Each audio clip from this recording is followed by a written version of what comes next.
The challenge has been getting to the dump site. You have to pass through people's properties, and we had lengthy negotiations just for access. We already had a contract at one point, and we had to terminate the contract because of the delays of the negotiations. But we want to assure the committee that these measures will be put in place. The dump site will be fenced and compacted accordingly. Thank you. Follow-up question, Chairperson. The sense of urgency is not apparent in your response, Town Clerk, when you say by end of second quarter. End of second quarter is which month? June? April. It's April. That's first. No, we are saying end of second quarter. Second quarter. So it Did can't you mean be first April. quarter? It can't Thank be you. April. Did I say end of second quarter? Yes. We made the application to the ministry in February, and we are hoping that by right now the procurement is to identify a contractor is being done. So once we get that approval from the ministry, then we award the contract and the fencing starts. Yeah, because diseases won't wait for you, and so beyond your boardroom bureaucracies are lives of people at risk. So if you have to go and camp and secure those approvals, you need to do it, because we will not explain, we will not account for the lives that we've lost because of contamination of food or water, you know, and outbreak of diseases. So we need to see the sense of urgency on this particular matter. Thanks, Chair. Honorable Nyambose? Thank you, Chair. On page 7 is on the grant in lieu of rates on other grants. You realize that in 2021, you factored in your budget 320,000 kwacha expected grant in lieu of rates. It was never paid. It inflated your budget. Again, in 2022, I'm sure you factored some amounts. We are not looking at 2022, but we are looking at 2021. You only wrote, and you have referred us to Appendix 5, you wrote to the Minister of Law Government asking for support in terms of grants in lieu of rates. Just recently, I think 2 or 3 months, in February 2023, has that got to do with the 2023, 2021, I mean, sorry, Chair, budgeting? Because when you just came into the council, that's when you wrote to the ministry. And yet the council knew, Director of Finance, that the government, with the challenges of finances, were not releasing the grants in lieu of rates, and yet you factored in your budget. All that, those are questions why you were. Second, Chair, is on page 10. Missing receipt books. Are we there, Chair? Yes. There are 2 missing receipt books and the serial numbers given. The only action which the council has done to this case is to terminate the contracts of the agents. Where those books are, whether there are people using them to collect monies that are due to the council, you have not taken an effort to follow, to do that. What you have just written is on 18th June 2022, where you reported to the police. Why, when did the receipt box, when did the internal audit realize that these accountable documents got lost? 1. Number 2, why did it take so long, the entire 2021, the period under review, Chair? No report was done until 2022 June. I'm sure that is when the auditors went in. Why did it take long? And how much money did the council lose, or still losing, because of failing to account for these accountable documents? Thank you. Thanks, Town Clerk? Thank you, Chair. The same. Oh, just a minute, Honorable Pampi. Thank you, Chair. I just want to find out what role was the internal audit playing, because these are issues which the internal auditors could have picked. And my question is, why is it that always some of these issues, only when the external auditors come in, that's when it will be reviewed to say, oh, there is this problem actually going on in the council. So what roles are the internal auditors playing within the councils? I submit, Chair. Thank you. Town Clerk? Thank you, Chair. I will start with page 7, a question on the grant in lieu of rates. For the attachment for 2023, Chair, if you look at our remedial measure, we're just trying to assure the committee that we have continued engaging our ministry, making requests for the 2023 grant in lieu of rates. If you see later on in our report, that request is tied to terminal benefits for retirees for the 2023.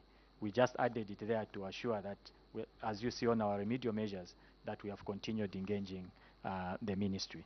The 2021 budgetary provision did not come.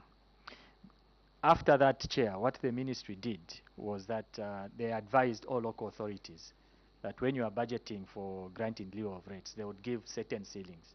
Do not go beyond this amount, and I think about 100,000 or 150, so that you don't become overambitious and add amounts which are even the ministry will not send. So I think starting 2022 going forward, all local authorities were guided accordingly. On the issues on page 10, if you allow me, Chair, Yes. I'll ask the queries on page 10. I'll ask our internal auditor to Okay. provide some. Internal Auditor?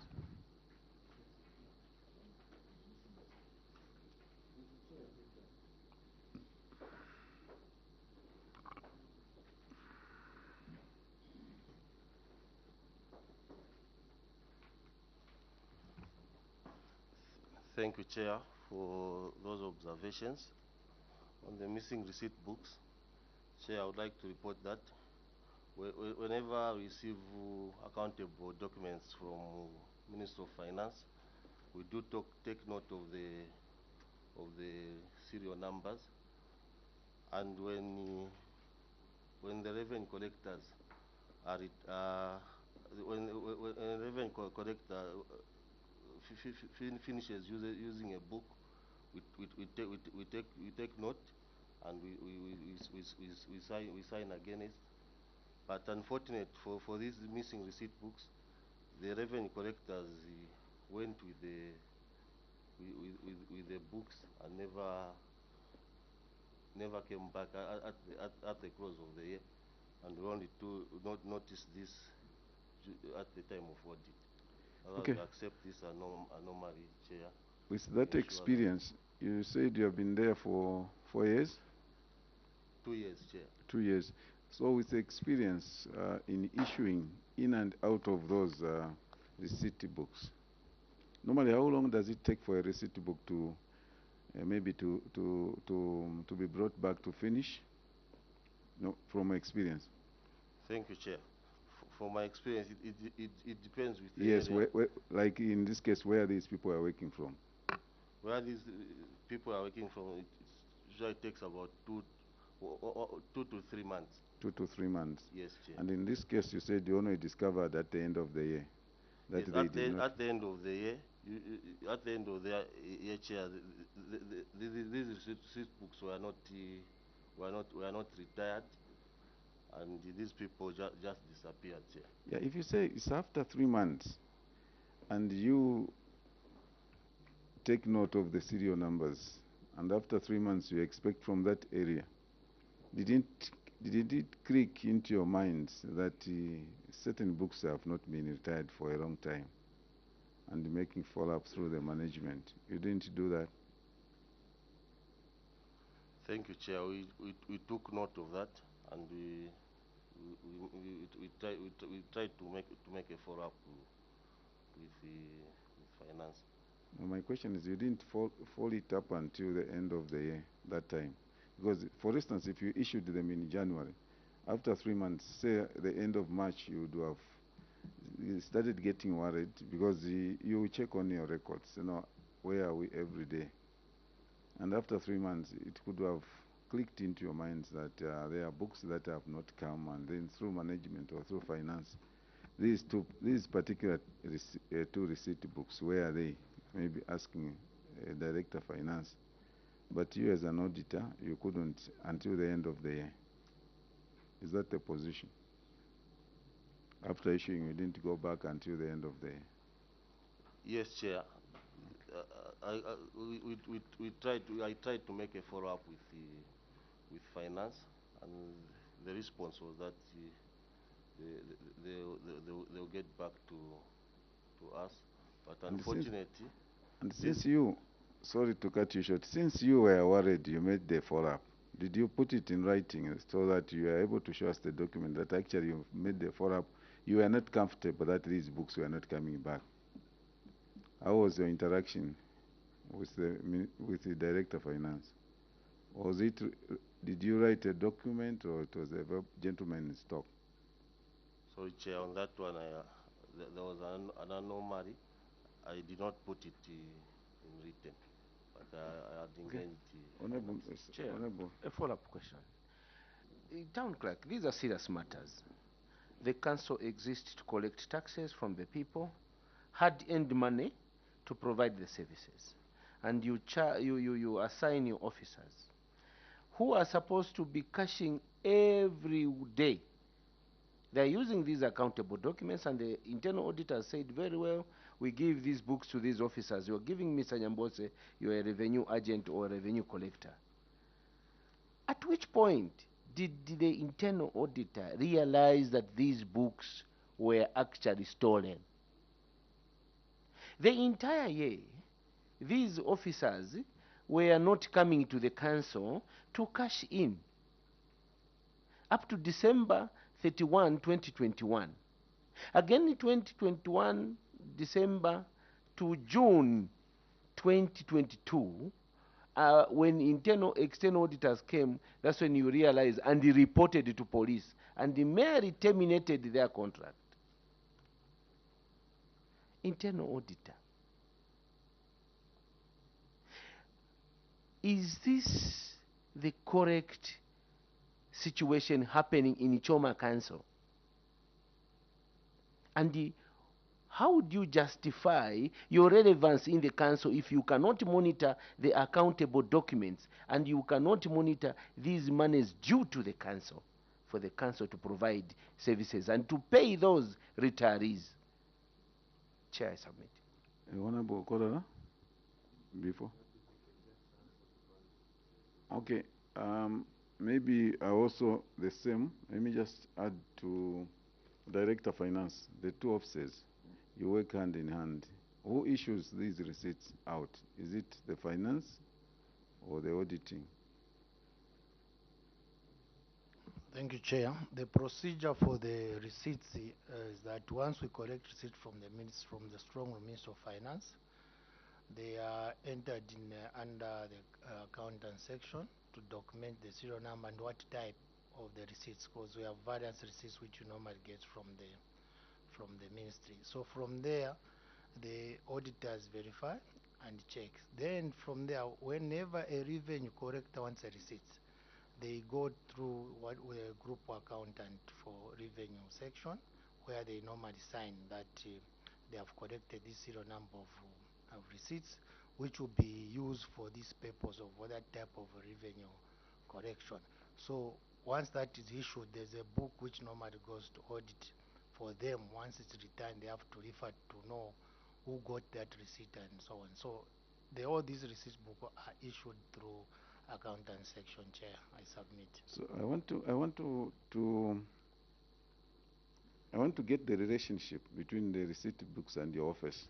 At what point do you check if the right thing is being done, you as Director of Finance?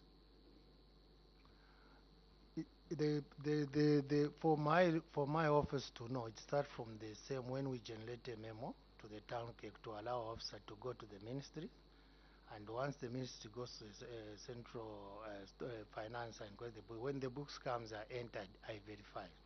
We check the serial numbers of the books which have come. If there are any discrepancies in the receipt books, then from there the group accountant revenue takes in charge of the receipts. And when these receipts are brought back, before we issue any book to them, we verify whether this book the revenue collector has collected has brought it back for us to issue another. So the interaction from my office and the group accountant in charge of revenue is always there. Yeah, because I'm trying to find out as to why, if you are in the same position like the internal auditor, that you also could not see that there is something amiss here. There are these people that have been issued with these books and have not retired these books, and you could not see it as well until December. Because you are their boss, the group accountant, and then once something is happening there, you still go through the records like the auditor, and then you are asking, I can't see these 2 receipt books. Where are they? You didn't see that? Thank you, Chair. As I said, I went to Choma last year, and immediately I reported, I think in July, I had to interrogate and do the my value of all the documentable item under finance, and that's the time I was briefed that and checked that this receipt book were there. From immediately I did the memo on 7th July to the principal officer to take action that this receipt book hasn't come yet, and there is no way about of revenue collectors, because after I did the stock take of the receipts as I took over the office, Chair. Thank you very much. Thank you, Chair. I think there is lack of, when you look at this, there is lack of seriousness. Just on these receipts we are talking about for a year, meaning there was nothing that was being corrected from that area. And the council was quiet. You check, you find also the abattoir issue there, where from the Auditor General's report, 7,430. You're on page what? Just the next page. Okay. Just the next page from 10 to 11. You find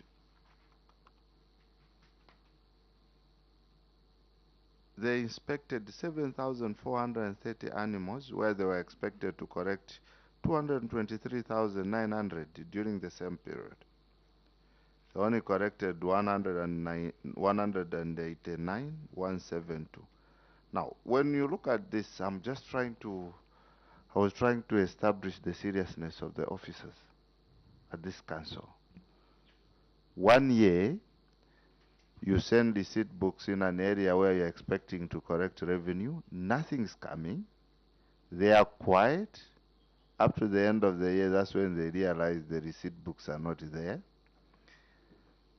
Even where they can see, they are even doing the work, they are inspecting.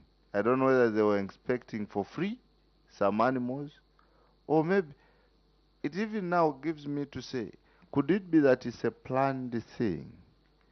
People are pocketing the money. Town clerk? Before Town Clerk, an addition on the same page, delayed banking of 58,348 kwacha for the period of 4 to 26 days, just like the Honorable Caller has indicated. And also it brings us back to the issues of receipts. People have the money in their custody, monies that are supposed to be banked, and they keep that money for their own.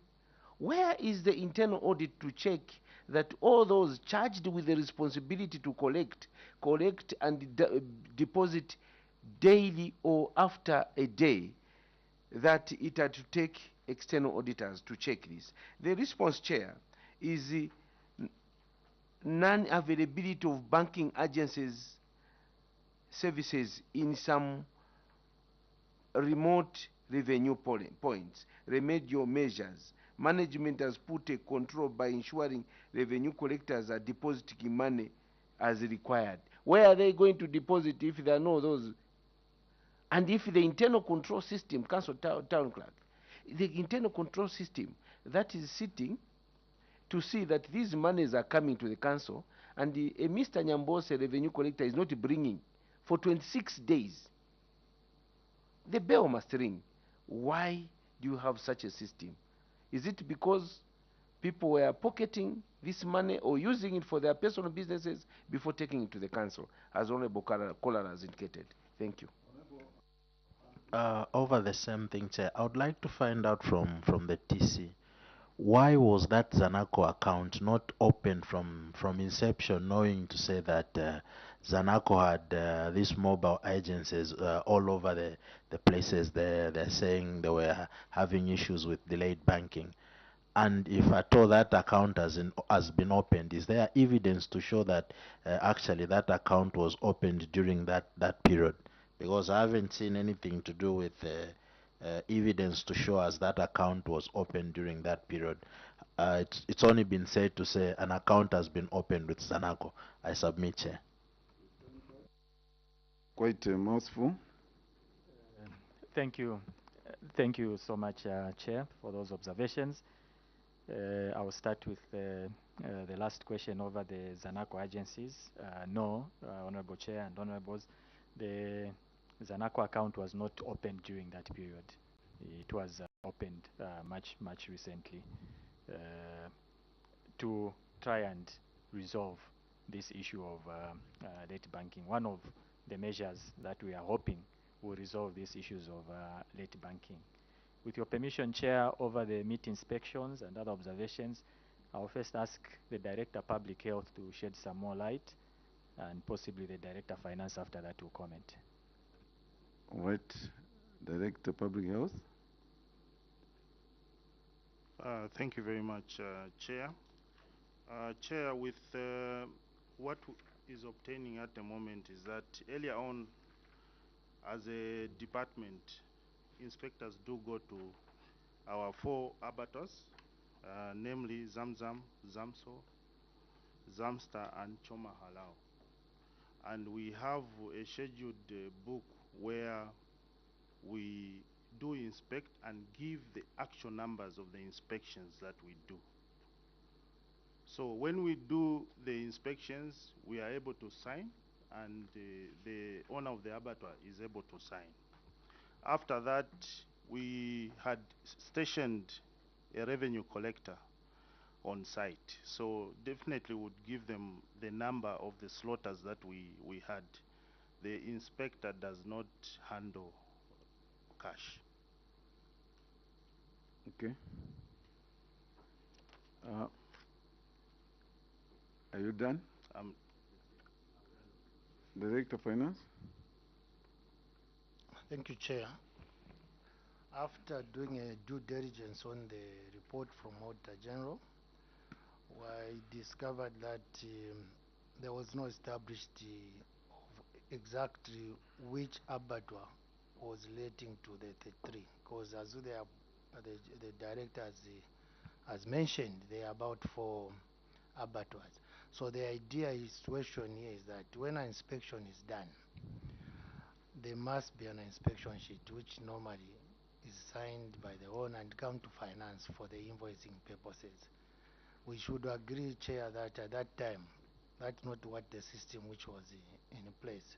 So to determine this variance, the 3, to which abattoir this amount is belonged to, is very difficult, because we had even called the whole abattoir to come before this meeting, Chair, and it was very difficult to determine. All they said was, us we have been paying, and for us to move away from this and deter any fraud, if there any fraud, we said that there's no revenue collector should be sitting at the abattoir, because the job of the council is between the council and the abattoir itself, not the farmers who are bringing the animals there.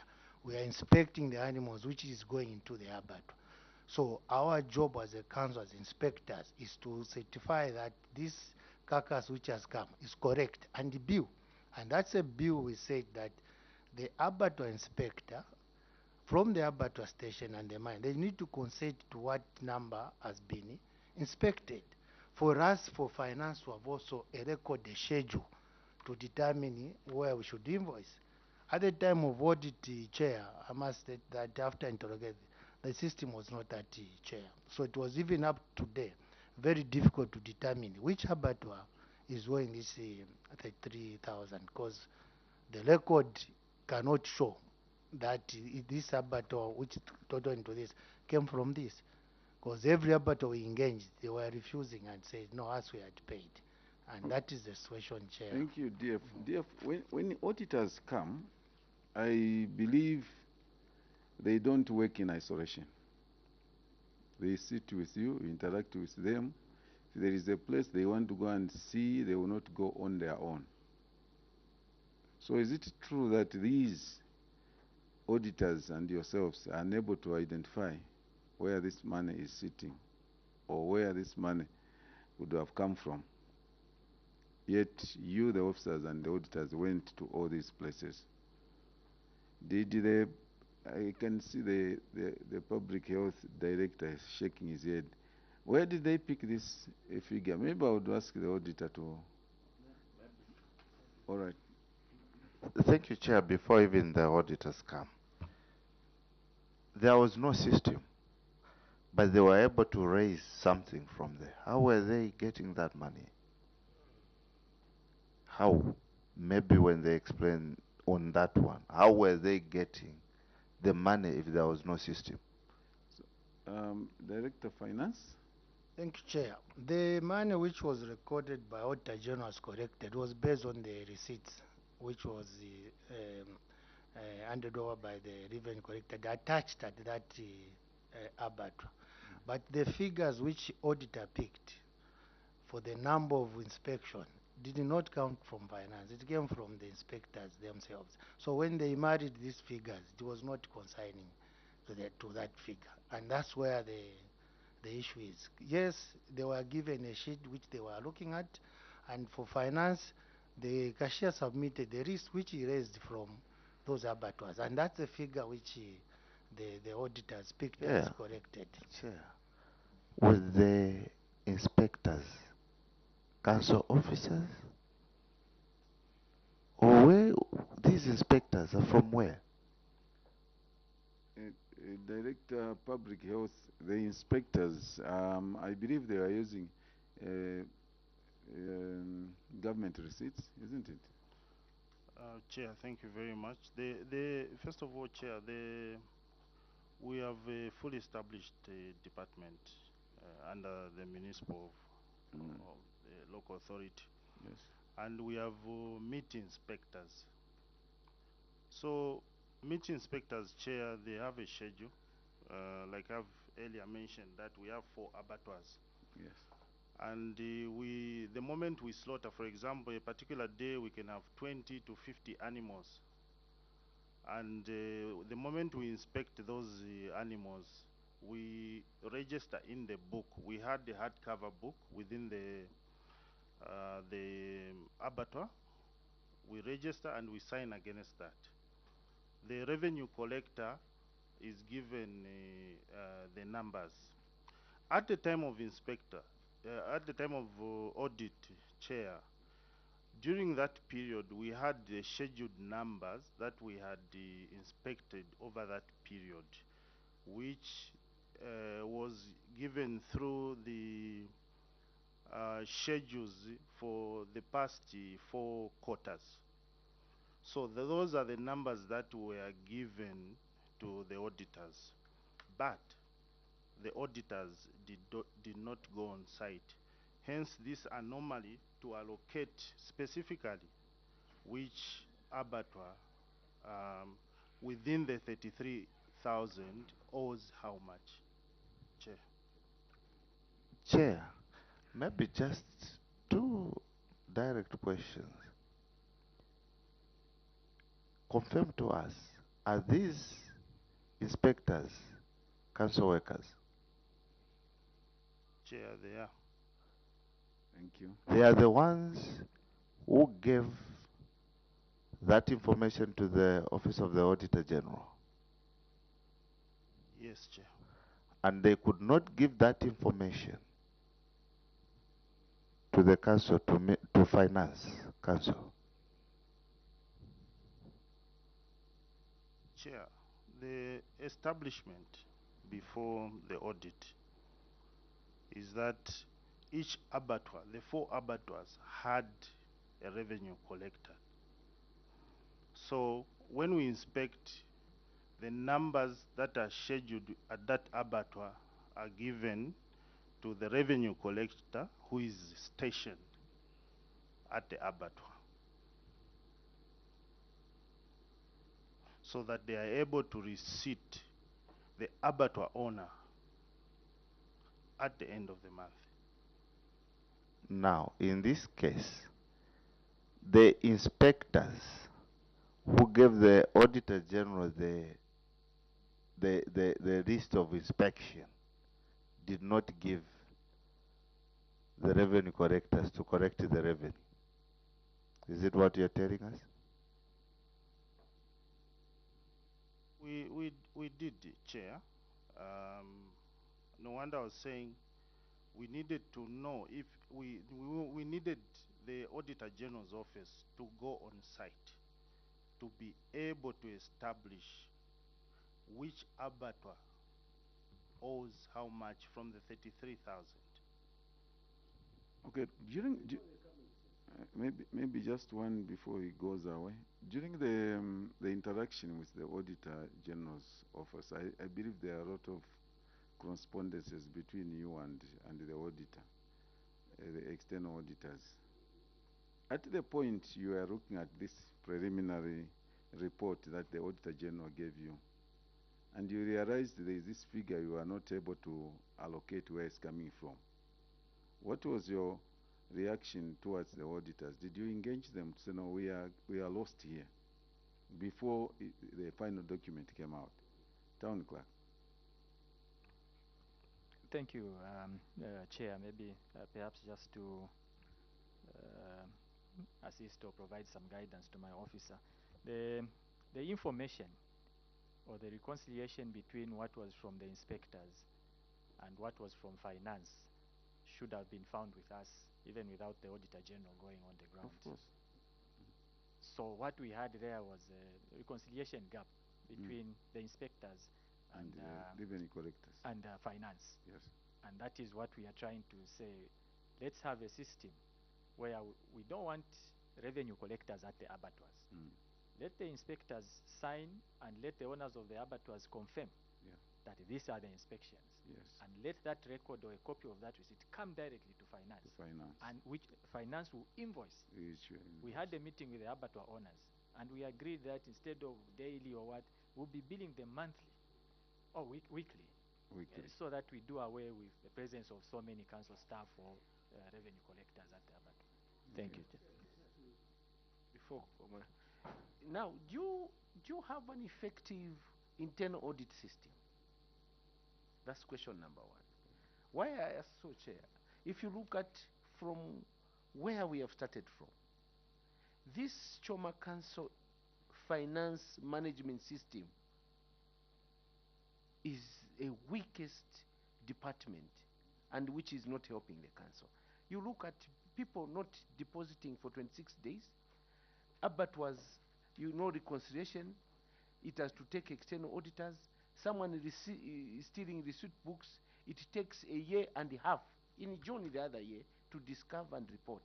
Do you have an internal audit system that is helping? As the chair asked, there are those engagements with the external auditors. At which point did your own system, Director of Finance, Director Health, and the internal auditors do your own due diligence and engage the auditors to clear these issues? Because the rate at which municipal council is running, I think I've been sitting for this session, you must be the worst. You have not even answered why some people cannot bank. That means you are not following them up.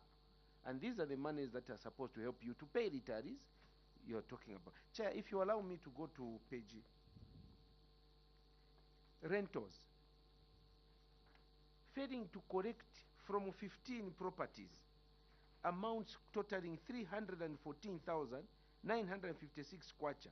The entire year of 2021, you failed to collect very predictable source of revenue, and you say that some tenants left.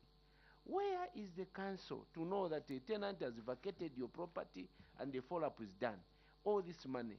And now you're explaining that no. Later on we collected something. There is a balance of 231.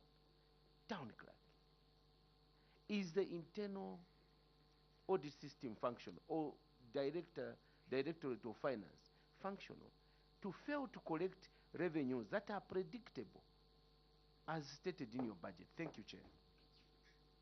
Honorable Kolera. Thank you, Chair. I think when we look at this, just the query on the on the abattoir, the answers are not satisfactory. Already, the director finance was saying the auditor general got information which his office did not have. That's why I even emphasized on asking whether these the inspectors were council workers, and the council workers can be doing something and the office do not have that information. Can we trust this report that you are giving to us? That is genuine, or you are just answering for it to pass? Because we need to know what happened, why the money was not corrected. And here you've now told us the Auditor General should have gone to the abattoirs to go identify which abattoir. Doing your duty as a council, you wanted the Office of the Auditor General to go and do your job.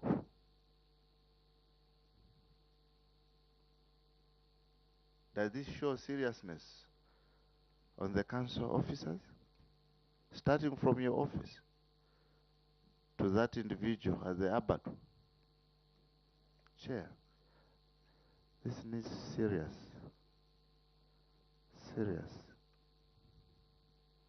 decision. Honorable Kapampi. Thank you, Chair. Just to ride on Honorable Nyambosa's question on failure to collect revenue on list properties, I would like to find out from the CS or from the town clerk. I mean, at which stage are we with these revenues? Have we managed to collect, or we are still pushing for the funds to be collected?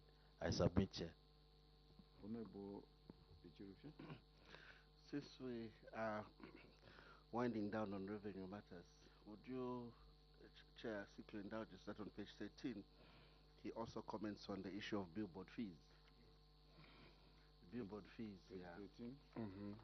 Yeah, the council projected to collect 1.7 million out of billboard fees, and they had only commented on their inability to collect 135 million kwacha from government associated billboards, but did not comment much on the other billboards. And even when they made an effort to collect, they only collected a total of around 500. And further effort, another 100. So still uncollected about 950 thousand kwacha. So would you just like to give this committee comfort on how you are handling the art revenue to do with billboard fees, which is a critical source of revenue for the council?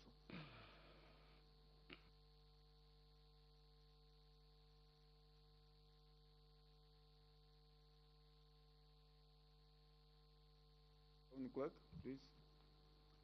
Thank you so much, Chair, for those observations. Allow me to mention like that on the billboards, for instance, we are actually aggressively pursuing the billboard owners. I will ask Director Finance to give the details of some of the things that we are doing, including on the rentals. We have been pursuing them, Chair, in an effort to collect the outstanding amounts. There are some positive responses from some of the tenants, those who are still around. Perhaps the biggest hindrance is the matter which we are discussing with the lawyers for one of the tenants, who also showed commitment, Chair. But I'll ask the Director of Finance perhaps to give details of. Director of Finance. Thank you, Chair. The issue of the billboard, as observed by the Honorable, we have three categories of billboard, Chair. We have now identified all the billboards belongs to the government and the total value. We also have a billboard which we are yet to, which is in short, which is under reconciliation, we find that the billboards are there, but you cannot trace the owner. So the list of those billboards which we are yet to announce and failure to respond to bring them down, it's totaling to about 950,870. So these are the billboards which are there, but we cannot trace the owners. So once we do our publicity and so on, and if the owners are not coming, then we have to bring them down. For the one which were correctable, Chair, we are correcting the minor which we are able to identify, and we are correcting. Except much of the billboard, when we look at our database for the billboard, the much of the billboards which are there belongs to the government. And depending on the size, at times you find that the figures will be high because we charge what we call as a single phase and double phase. So if the billboard is advertised double, it's supposed to be charged for that. So initially, as we said earlier in the budget, they are even factored billboards which are exempted. We don't charge billboard for government which are exempted. So they were also factored at the time of the budget for 2021. As a result, giving us the much of the variance of this figure, Chair. I submit, Chair. So who did that? Maybe it's got a follow-up, then you can come in. Town clerk, not knowing who is the owner of a billboard is not acceptable. And I think it portrays a posture, a laissez-faire posture in terms of your revenue collection. And I think that you need to take this matter extremely seriously. Billboard fees are a critical source of income for the council. Someone is renting a piece of land, and they're getting the mileage out of the advertising on that, and we cannot accept that you're still looking for the owners of those billboards. I think that is, could you elaborate on that? You mean there are people who come and they put up those billboards in the night, disappear, or is it lack of historical or institutional memory? There was no database? Thank you, Chair. We are, for example, I wanted to emphasize what Doc was saying. You may wish to be aware that this issue of billboards for Choma, the same issue appeared last year. I remember where you were failing. Chair, you remember? You were indicating that you are yet to locate the owners, and the same thing is coming this time. So, what are the actions that you are demonstrating for those who have billboards and cannot be located? So I've seen some certain councils, they deface them, and the moment deface, owners appear. And also, don't forget about the rentals of the 15 properties. Thank you. Thank you, Chair. As I said earlier on, Chair. Yes, dear. As I said earlier on, Chair, we, for example, can cite the Japan aid. There are billboards there. There is no office in Choma. We came here to ask in Lusaka. They are not giving us the correct information. So, as we are a community or council which provides service, which give service. So now we need to notify that since there is no one who's coming, we are now bringing it down. In fact, we are bringing them down. We are not even dispensing. It's just a matter of uproot it and take it back to the council premises, so that if there will be anyone who will come, then we will give them the penalty and for failure to go. Because now our database has even a contact number. So in billboard sitting where we are correcting Choma, we have a contact number, and all those things have got an account number where we are able to have details of the owners of the billboard. So this is the measures which we have put in place, Chair. But for those which has been cited here, definitely I think they will be putting them down, and the owners will come. As they come, will collect what is due to the council, Chair. Okay, the rentals for the properties. For the rentals of properties, the same, Chair. We have picked, as the TC said earlier on, the big amount here is one of our former employee who is renting the property, who hasn't been paid for some time, and he had to rush to KBF lawyers who came over and we had a meeting. And after they did some renovations, which was costing about 3,638, from that amount which they are owing, they have remained with 155,932. And for the legal issues for the finance now, I've handed over to legal issues to take an action because this is the amount has been overdue for some time, Chair. For others where the properties have been vacated, Chair, I must state there, Chair, that we have done our valuation, I mean our fixed asset register. Others need attention for someone to even to pay the rentals. They are very much dilapidated, and those which we council will not manage will be reported for a committee for disposal. I submit, Chair. Honourable members, we should Chair. begin I'll put them in one. On page 16, irregular payment of overtime allowances, Chair, to Division 1 officers. The other one is irregular payment of salaries to a convicted officer. the fuel as well. Then the other issue, Chair, is on the fuel. On page 20, management of stores and authorized fuel drawings.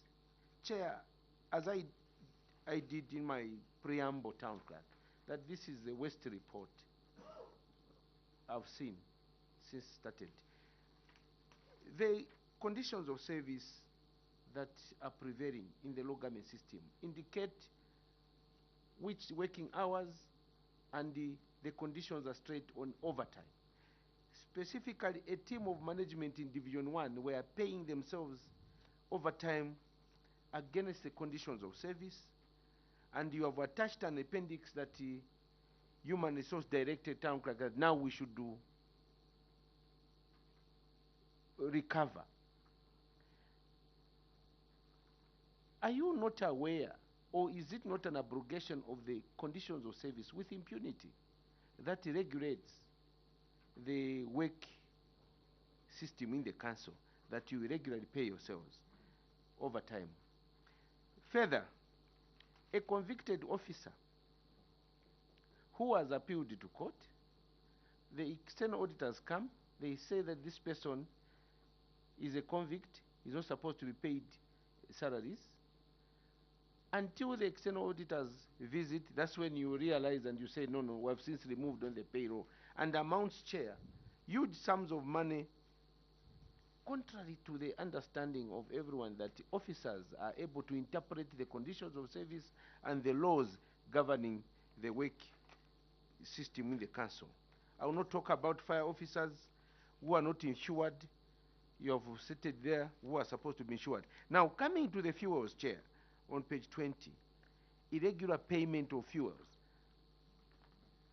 Any vehicle, any department that comes to the council, a council that is failing to pay retirees, a council that is failing to provide services, a council that is failing to pay salaries and other obligations, is able to be generous, to be giving fuels to departments that are financed by government. And you give a response to say, the officer was out of station, these transactions took place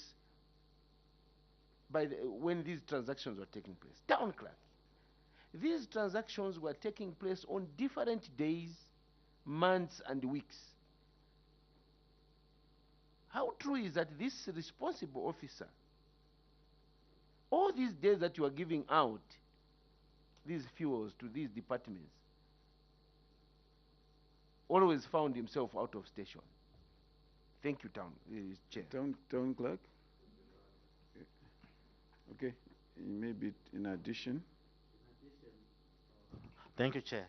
In addition of irregular payments of salary to the convict, I would like to find out from the TC what prompted them to continue paying the same officer. Did they carry out any research to find out that they had an appeal from the High Court? And if that's the case, is there any document to prove that he had appealed to the High Court? I submit, Chair. Thank you, Town Clerk. Thank you so much, Chair. I'll start with the absence of the officer in relation to fuels. Chair, the absence of the officer in relation to the issuance of fuels is only attached to that time when the audit was being done, because what was not availed were the approval letters at the times the fuels were being drawn, because the auditors observed that there was no evidence of authority from the town clerk's office for those fuels to be drawn. These vehicles, if you look at the items we've indicated, belonged to different departments, but mostly being used by us as a local authority because of inadequate transportation. So for those documents which have to indicate the fuel disposals and the letters of authority, the officer was not present at the time that the audit was being done. Not that every time the transactions were done, he was not available. Okay, when was the audit done at Choma Municipal Council? Last year? 2022. 2022. Yes. And the officer has not returned up to now. Because you should have gotten something to send. On this query, the officer was not there when the auditors came, but this is his authority. This is the authority that he has given for the draws of these fuels. I think if you look at our response, Chair, we have indicated that we collected the documents from him, which are available for verification. We have attached them here. Yes. Appendix what? 16. 16. Yes, Honorable. Then, Chair. TC, before the Auditor General came, all your management, the whole entire council, did not see this wrong thing. Till the Auditor General came, that's when you realized there was something wrong, that you needed now to follow up on the personnel responsible. Is that what you're telling us?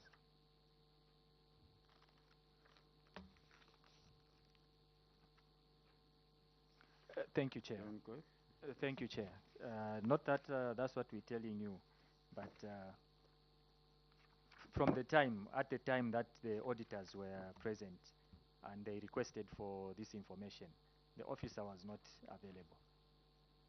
It is regrettable. We should have foreseen that, but after they went, he came back and these documents were made available for verification.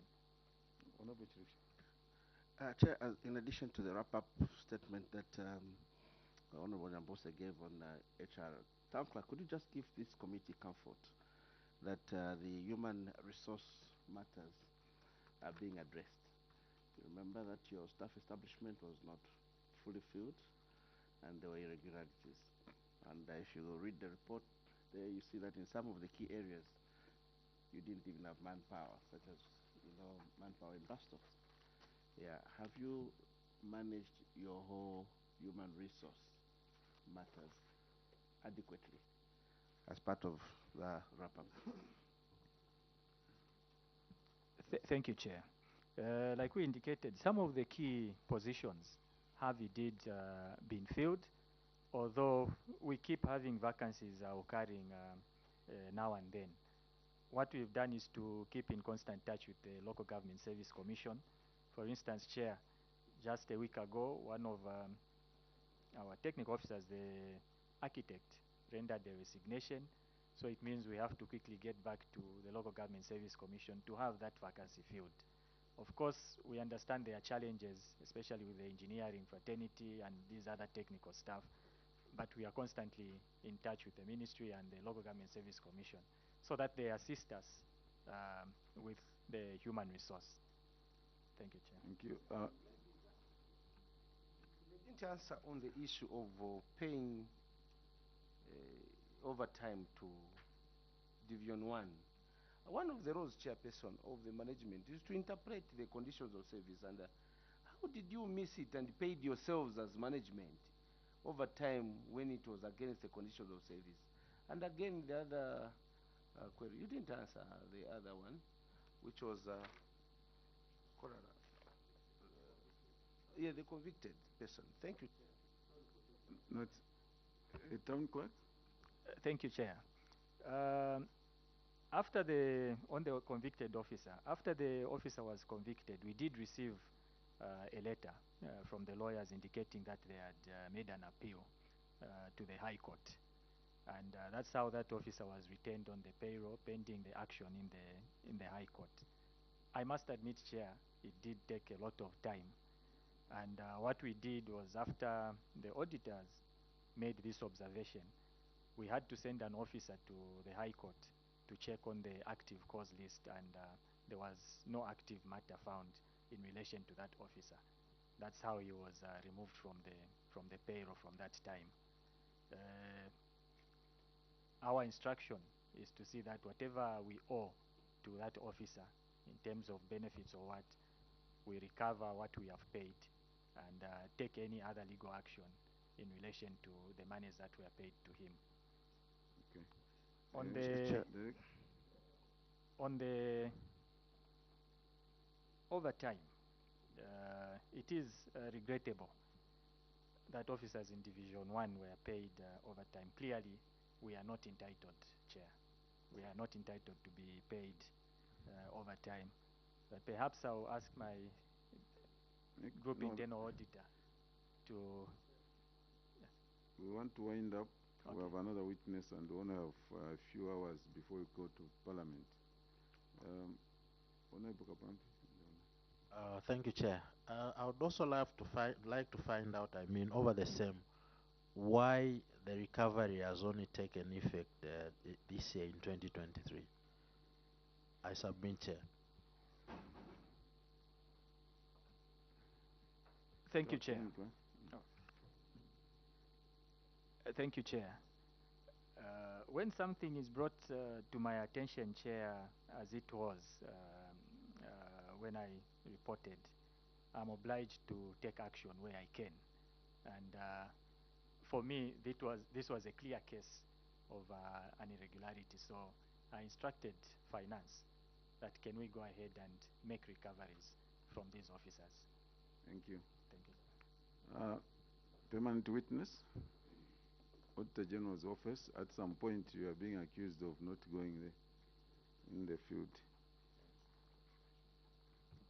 Chair, I hope they've taken note of the counsel from the committee, and it's regrettable that you also want to be covering up issues like who are being accused, but look, your Director of Health consistently said they gave us the schedules, and that was the basis on which we compared that information to what you in Finance gave us. And that's how we arrived at that shortfall. So don't cover up issues. Please go back and put your house in order. Thank you. Thank you, Chair. Finance. From the Office of the Controller of Internal Audit, as Principal Officer TC, you are functionally responsible to ensure that internal control systems are operating and they are functioning effectively, efficiently, and with the right economy. The responsibility lies with you. Internal audit's role there is to assess whether those are well, they're functioning optimally as it should be. The gaps that we have noticed from your internal audit function is the inconsistency with regards to communicating results, that is reporting. I think that should, the internal audit function should step up. We have also noticed that in some instances, internal audit is then relegated to carrying out accounting roles, which should not be the case, because if they are seen or they are doing accounting roles, then they will have no time to do their work which they are then assessed on. So going forward, we engage your office as well as the internal audit function to see where we can assist in building capacity so that your management team is helped. Thank you very much. Local government. Thank you, Chair and the TC.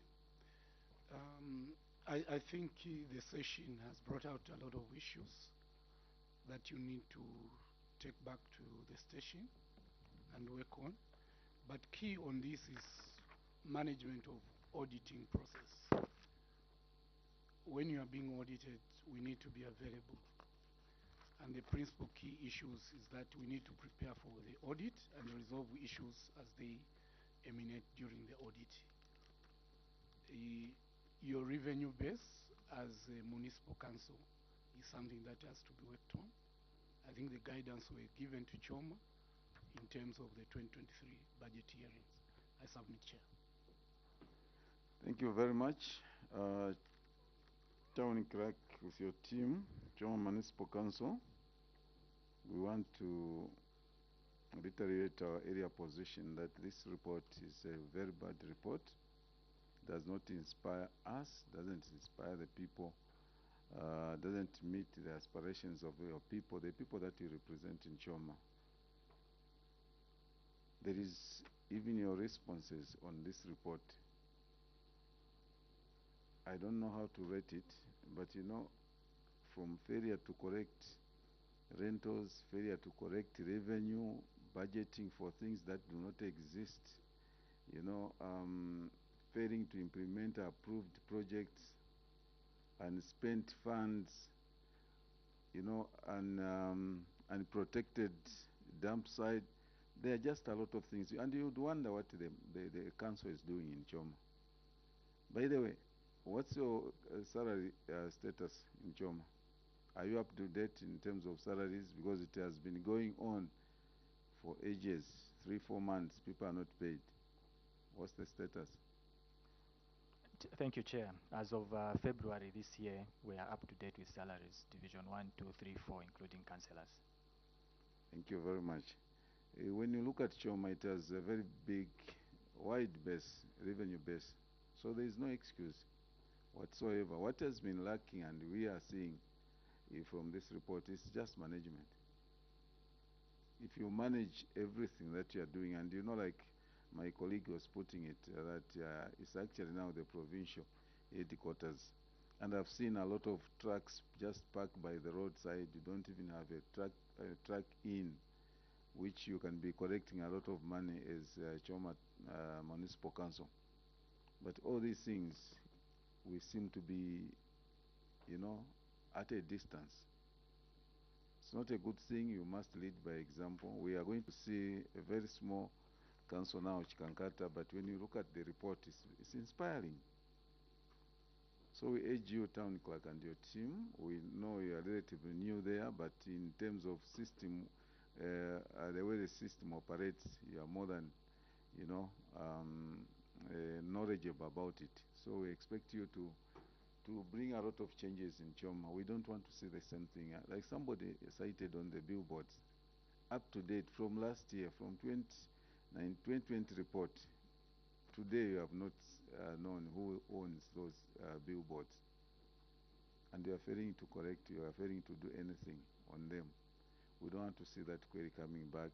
If ever auditors will pick it up, then you will know that that requires, there should be some consequences. We, however, urge you, like I've said, to put your house in order, work very well and very hard, so that at the end of the day we transform that city. We must be proud. Director Engineering, the other time I was driving to Masuk Road, just potholes from Livingston Road there, going there. If you're using a small car, you can't, but there are people in offices like you. You can't. You have just filled in. I think that's the time the president was in Moch Papa, was at his farm or something. That's when you brought some gravel on those potholes. It was business as usual everywhere. Makarangus, it was just another confused place. Anybody would throw the garbage anywhere. So we must be able to do the right thing. We are happy. We are like now, at least Ndambo has done the hospital road. Otherwise, it was pathetic. Everything there. I know that place very well. You go to, when you are going to Adastra, St. Mulumba there, the ditches there. You people, you pass through there with your vehicles. And you don't think of anything. I was going to say you must be ashamed. But I know you're going to do something. Please do something about that. let's change the face of that town. If we are able, you go Mochipapa Road there, it's something else. There is nowhere somebody will tell me about anything. You are at this new filling station as you come to Lusaka, where the provincial administration is. This road, you go down there, they are just ditches, not potholes. Director Engineering, we expect something to happen. Thank you very much for your appearance, and we urge you, like I've said, to do the right thing. At this time, allow me to withdraw the immunity that was conferred on you at the beginning of this interaction. We wish you well as you travel back to Choma. Thank you.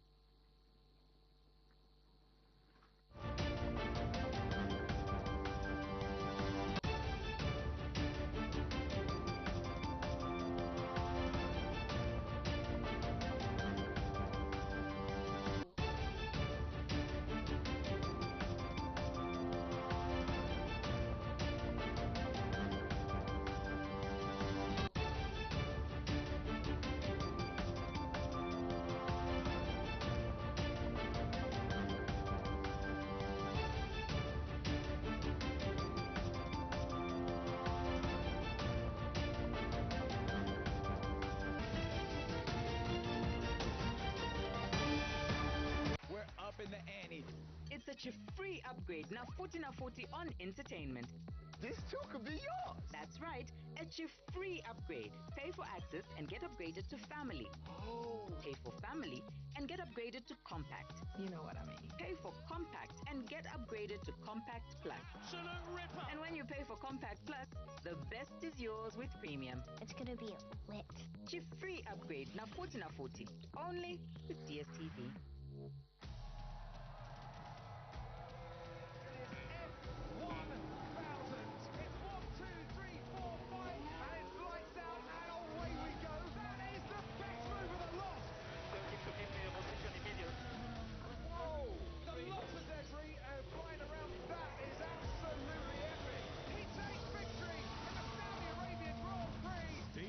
And catch the first 3 races of the 2023 Formula One season on Compact Plus.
Your team, and you are welcome to this meeting.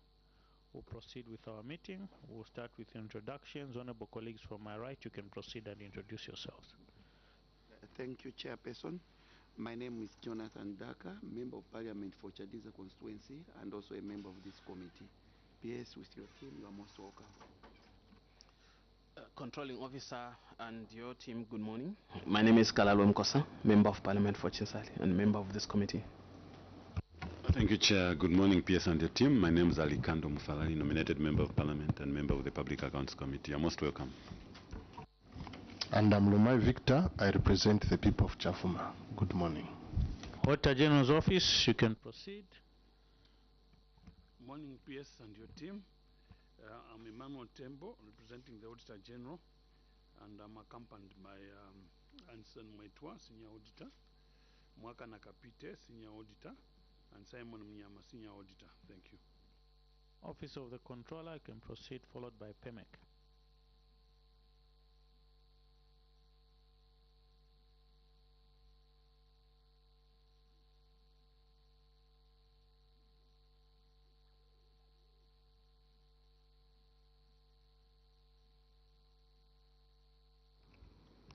Good morning, PS and the team. My name is Aluwani Soko. I'm Director Human Resource Information and Planning at PSMD, representing the PSMD. Parliamentary staff, you can proceed. Morning, my name is Chita Lumlenga from the Office of the Clerk. I've been accompanied by Mr. Ole Kolungu and Ms. Betha Batait Masai. Thank you. I see no media. PS, I'm Warren Chisha Mwambazi, Member of Parliament for Bwanamkubwa constituency from Ndola, and I'm the chairperson of this committee. You can proceed, PS, and introduce your team. Thank you. Thank you, Honorable Chair, and good morning. Good morning, honorable members of the committee. I'm John Mlongoti, Permanent Secretary, Minister of Commerce, Trade and Industry. I'll ask my team to introduce themselves. Good morning, Chair. Good morning, honorable members of Parliament. My name is Nalitsuba Mwale, Director, Human Resource and Administration, Ministry of Commerce, Trade and Industry. Thank you. Good morning, Chair. Good morning, honorable members. I'm Inonge Kumwenda, Director of Finance at the Ministry. Thank you. Good morning, Chair. Good morning, honorable members. My name is Nobet Peleti, Assistant Director, Human Resources and Administration. Good morning, Honorable Chair, and good morning, honorable members of the committee. My name is Edwin Lyson Zimba, Director, Planning and Information, Ministry of Commerce, Trade and Industry.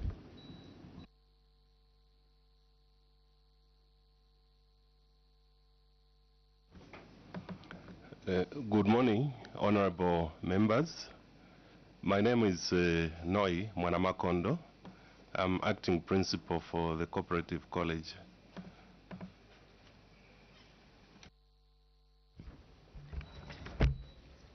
Good morning, Chair and your team. My name is Chikondi Banda, Registrar for Cooperative College. Good morning, Chairperson. Good morning, honorable members. I'm Richard Chanda, Senior Internal Auditor at the Ministry of Commerce. Thank you, PS and your team. Let me take this opportunity to confer you with immunity in accordance with Cap 12 of the laws of Zambia, National Assembly Powers and Privileges Act, which gives you immunity as you make submission before this honorable committee. That is also already in line with Standing Order number 175, which ensures that you follow deliberations as guided by the chairperson of this committee, who is myself. You read the query as it appears in the Auditor General's report, the amount where applicable, and the mitigation measures you are taking as a ministry. PS, with that said, let me ask you to proceed and make your submission. Thank you, Honorable Chair. I will go straight into reading the queries and our submission. A review of the payroll system, financial and other records relating to the payroll management at the ministry for the period January 2017 to December 2021 revealed the following. A, budget and finding.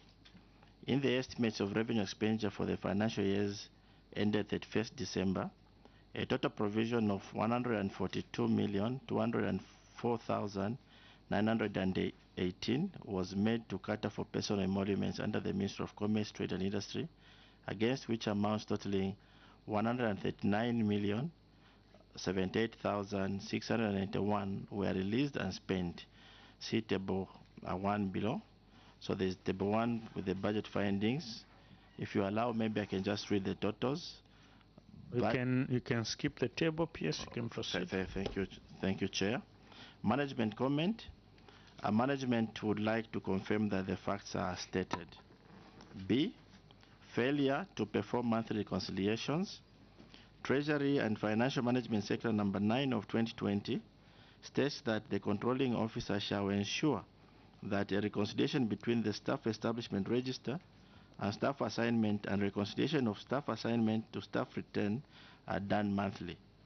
Since 2020, when the circular was issued, the ministry had not prepared any reconciliation between the staff assignment and staff establishment, and also between payroll and monthly staff returns. This exposed the ministry to over-recruitment and failure to monitor and approve recruitments or addition on the payroll. Management response. The auditor's observation have been noted and we regret this unfortunate occurrence. Action taken. The ministry would wish to report that the reconciliations are now being done. Attached are copies of reconciliations for the months of April, June, and August 2022, staff assignments, and the ministry staff returns. These are in Appendix 1. Kindly note that other staff assignments, staff returns, and payroll reconciliations have been sent electronically, also in Appendix 1. C. Excess recruitment of staff on approved positions on the payroll.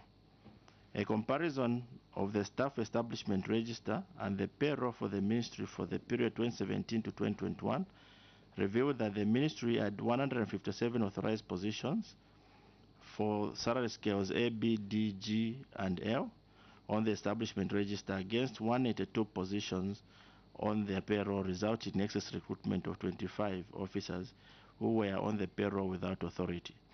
As at 31st May 2022, amounts totaling 260,560 were paid to the 25 excess employees for the period under review.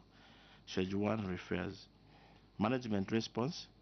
The ministry has noted the observation by the Auditor General. The committee may wish to note that using the staff assignment for November 2019, there were a total of 171 officers in salary scales A, B, D, G, and L on the staff assignment against a staff establishment of 113. Going through the records at the ministry and taking into consideration the audit period from 2017 to 2021, the Ministry of Commerce, Trade and Industry was issued with Treasury Authority number 23 of 2018, dated 9th May 2018, and Treasury Authority number 4 of 2020, dated 20th July 2020. The 25 excess staff were recruited from Treasury authorities mentioned above. We have placed copies of the Treasury authorities in Appendix 2. D. Irregular payment of housing allowance. Cabinet Office Circular number B2 of 2010, 2B, provides that housing allowance should only be paid to employees who are not accommodated by government, and that employees accommodated in a standard house shall not qualify for the payment of housing allowance. Contrary to the circular, amounts totaling 59,727 were paid as housing allowances to 5 officers between January 2020 and December 2021 who were accommodated in government institution houses. Schedule 2 refers. Management response. The auditor's observation has been noted and we regret the occurrence. I would like to submit to this committee that the housing allowance has been discontinued and recovery is effected on the affected officers. Corrective measures. A memo was sent to all the directors to be maintaining returns of officers who are occupying institution houses. I see Appendix 3. E. Misplacement of payroll area.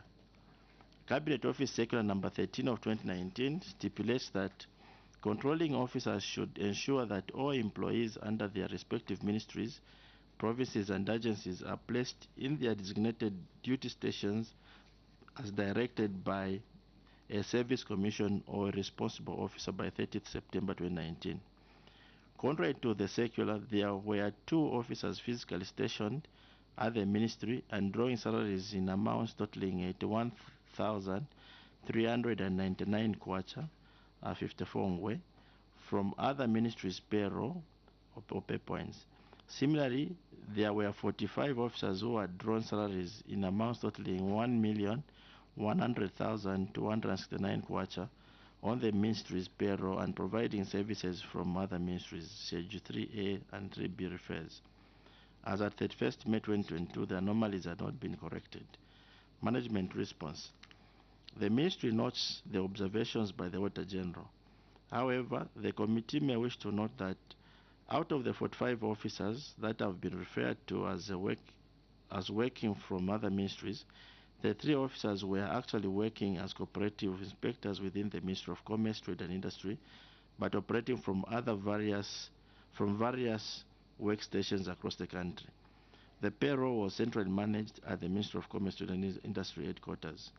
The committee may further wish to note that when the cooperative department was moved to the Ministry of Commerce, Trade and Industry from the Ministry of Agriculture, 4 drivers, namely Mr. Mwansaka Sungula, Mr. Richard Yuluyele, Mr. Stanley Daka, and Mr. Donny Mbasela, did not physically move, though their payroll had moved to the Ministry of Commerce, Trade and Industry. This is regretted.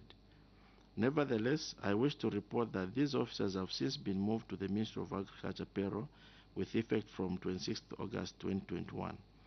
With regard to officers who were serving at the Ministry of Commerce, Trade and Industry, and the other remaining officers who were drawing salaries from Ministry of Commerce, Trade and Industry, it is regretted that the payrolls would not be updated on time.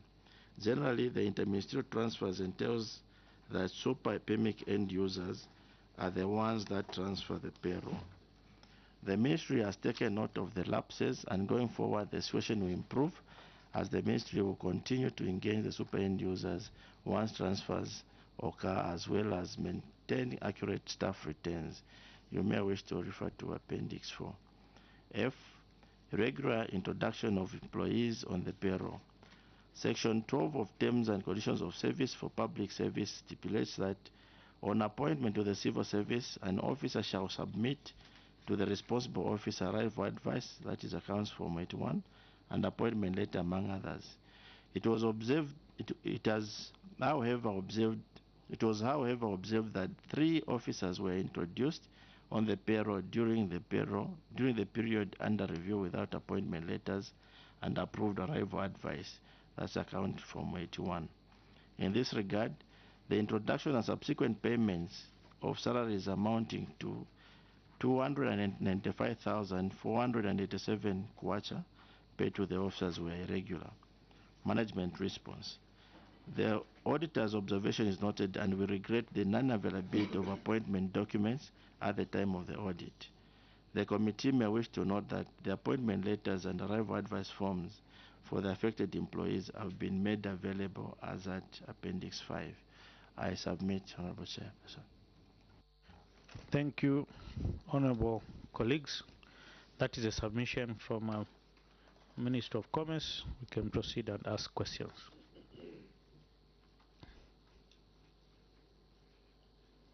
Honorable Daka, you can proceed. Thank you, Chair.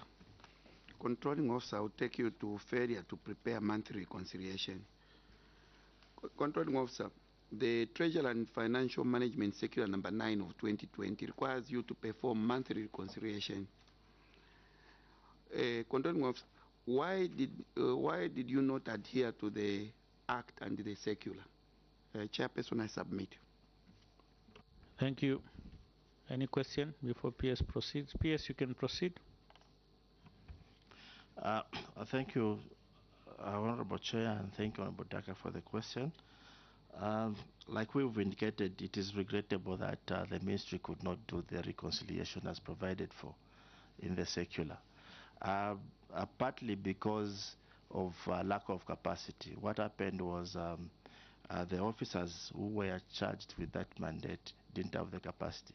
However, with the support from PEMIC, the officers have since been trained, and from April 2022 we've been providing the reconciliations. I submit. Honorable Mkosa, you can proceed. Controlling officer, I would like to find out the role that the internal audit plays. Because if they failed to highlight these anomalies and they are still there, of course you have said that the recons now are being done. But in an event that the members of staff who are charged with the responsibility to prepare the recons don't do the recons, and the internal audit fails to identify this anomaly, then it means that we'll go back to square one. So, internal audit, what role are they playing in ensuring that this is being done? And why is it that they failed to highlight this problem in the past? Thank you. Honorable Daka. Thank you, Chair. Just to add to what Honorable Mkosa is just from asking, controlling officer, what sort of action have you taken against these irresponsible officers? I submit, Chairperson. Thank you, honorable colleagues. Maybe PS, just emanating from your submission, would like to find out what is a staff complement for HR Directorate and also maybe finance, so that we know and who's in charge or who's supposed to be in charge of these reconciliations. Because, and to what maybe Director HR can explain how complex, because I think it can still be done, PS, by other officers. Because if you've got a director HR, there should be assistant director, there should be chief human resource. I'm just trying to think. There should be senior, there should be human resource officer. I don't know. You can guide us. What's your staff complement, so that we just understand how the ministry was failing to do that. With these two questions and my questions, you can proceed, PS. Thank you, Chair. Maybe we'll start with the last question on the staff complements and the role of the internal audit. I'll ask my Director HR to help out. Director HR can proceed. Thank you so much, Chair. Through the PS, yes, indeed, we do have a Director HRA, we have an Assistant Director, Chief Human Resource, Senior Human Resource Management Officer, as well as a Human Resource Management Officer. So the role of the Director HRA there is they are the main supervisors of all these officers. So the payroll end user, who is supposed to do the staff reconciliation, reports to the senior human resource, and the payroll end user is an appointed officer. They are appointed by letter. That is their function. So it is the role of the other officers. Senior human resource supervises the human resource management officer. The chief is supervises the senior human resource management officer. So our role is a supervisory role from director, assistant director, going down. I submit, Chair. Maybe before you proceed, we do understand. But what we're trying to drive to, PS, is you said understaffed. Maybe that was the reason why it was not being done, or capacity. So if, according to Director HR's submission, you've highlighted it very well. We know the supervision levels. But if the person who's got a letter as the end user is incapable or transferred, the PS can appoint another one to do the job. That's where we're trying to understand, in terms of capacity, what is required for someone to do staff reconciliations. Do they need to go for training? How complex is it? We want you to convince us. If it was a human resource officer who was supposed to do that, why were they not doing it? If there was no human resource, then the senior supposed to do it. Why were they not doing it? And why weren't you supervising as the Director HR or your assistant to ensure that that is done, which is supposed to be done? Because it's simple. You just ask, can I have this done? Who needs to go into the payroll? Can we have reconciliation? Is it done? It's one of your primary functions as human resource. So, PS, that's what we're trying to understand. Why, if there was no capacity, then the senior one takes it up. You can even assign Director HR to say, can I have the senior human resource to do it, because this one is failing. And vice versa, change the letter to PEMEX, say this one is the one who will go in the system. It's as simple as that. So we're trying to understand why was that action not taken. Because as supervisors, you've also got a role to play. So you didn't play your role. Your subordinate didn't do their job. Why was it like that?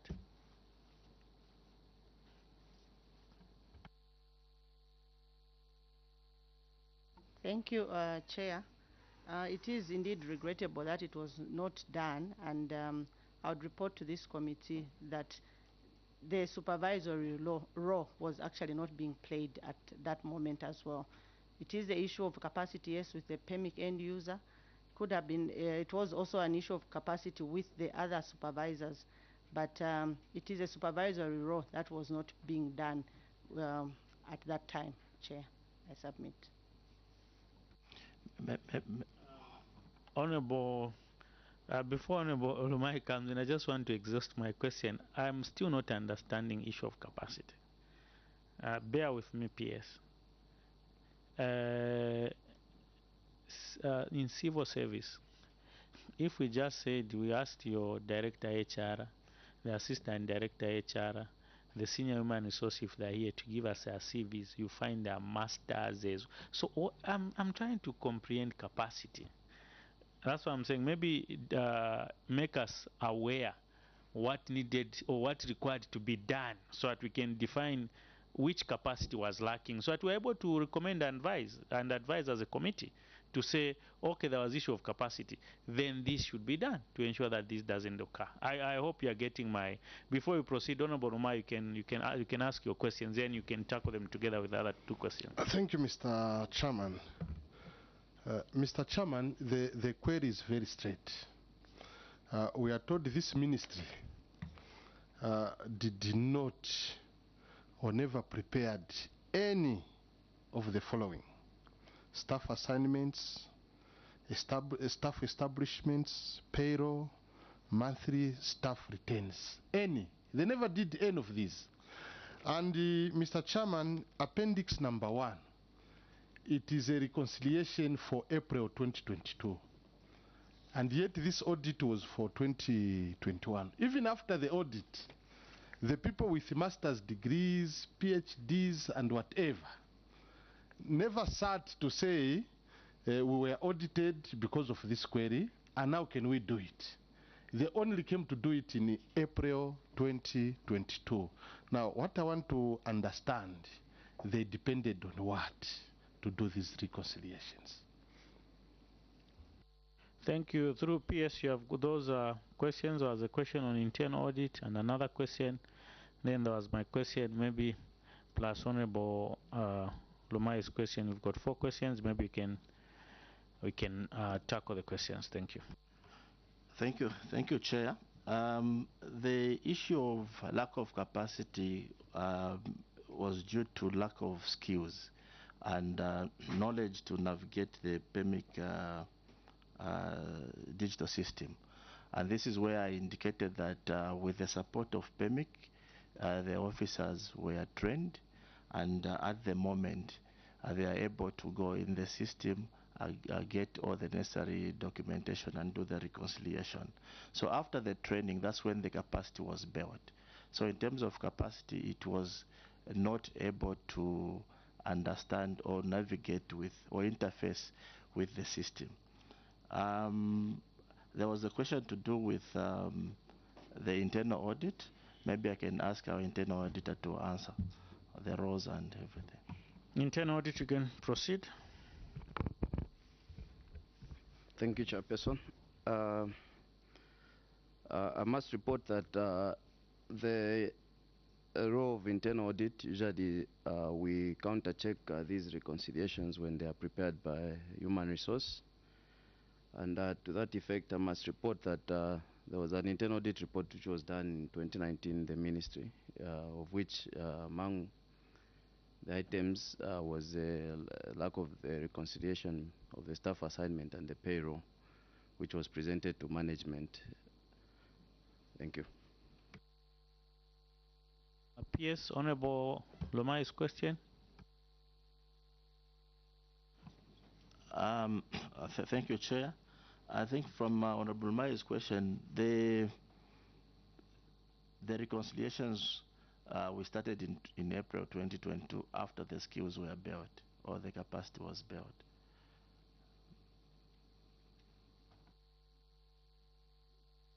Yes, Honorable Mai, follow-up question, then we can make progress. Mr. Chairman, the director stayed closer to me, made me to understand that senior HR, I even wrote here, it was the responsibility of senior HR to know or understand within his or her jurisdiction that one of his or her function was to ensure that there was staff reconciliation in his or her ministry. And this staff reconciliation, Mr. Chairman, would help the ministry to understand what is the total number of our workers, who has died, who is supposed to be on payroll, who is supposed to be removed from payroll. And before the 2020 circular, there were other necessary laws which compelled human resource departments to ensure that their end users were performing this role. So I'm still at sea, because even in their explanation, Mr. Chairman, they have not labored in any way to state why this was not being done. So I want the PS to help us understand why we had this situation, because we are told they never did any of these functions. And yet these departments were in existence. HR department. She has even elaborated HR, senior, blah, blah, blah, blah, blah, up to the end. Now, this assignment was not being done. Yet, necessary laws were there even before 2020. Mr. Chairman, tell this committee that because people lacked training, but you have got an end user. Or are they telling us that before 2020, there were no end users? I submit, Mr. Chairperson. Thank you, PS. You can proceed. Thank you, Honorable Chair. In terms of the staff returns that was being done, what was not being done was the reconciliation of the staff returns and the staff assignments. And I think I've explained the reason why we were not doing that. But after the capacity was built, we are current and we are doing it. Maybe I can ask Director HR to help me. Thank you. PS Honorable Parari. Chair, thank you. Controlling officer, I think what we are having difficulties with on the answers that you have given to this committee, a situation where you are saying you needed to capacitate your staff or your members in order for them to understand the payroll system and be able to reconcile the staff returns and the payroll. Now, this committee is very much aware that one, you had a template for the returns, staff returns, which is standard, and there I guess you don't need any expertise or skill for you to make those returns, because you can either do a head count and be able to put your heads together. Now, coming to the payroll system, you have end users who have access to the system under your ministry. And once the end user has access to look at everyone who is on your payroll, then he's able to reconcile. So that's why we are finding it difficult to understand or to accept a situation where the human resource is saying we are incapacitated. Why are you incapacitated when you are able to go into the system and look at all the people that you have or the people that you are paying?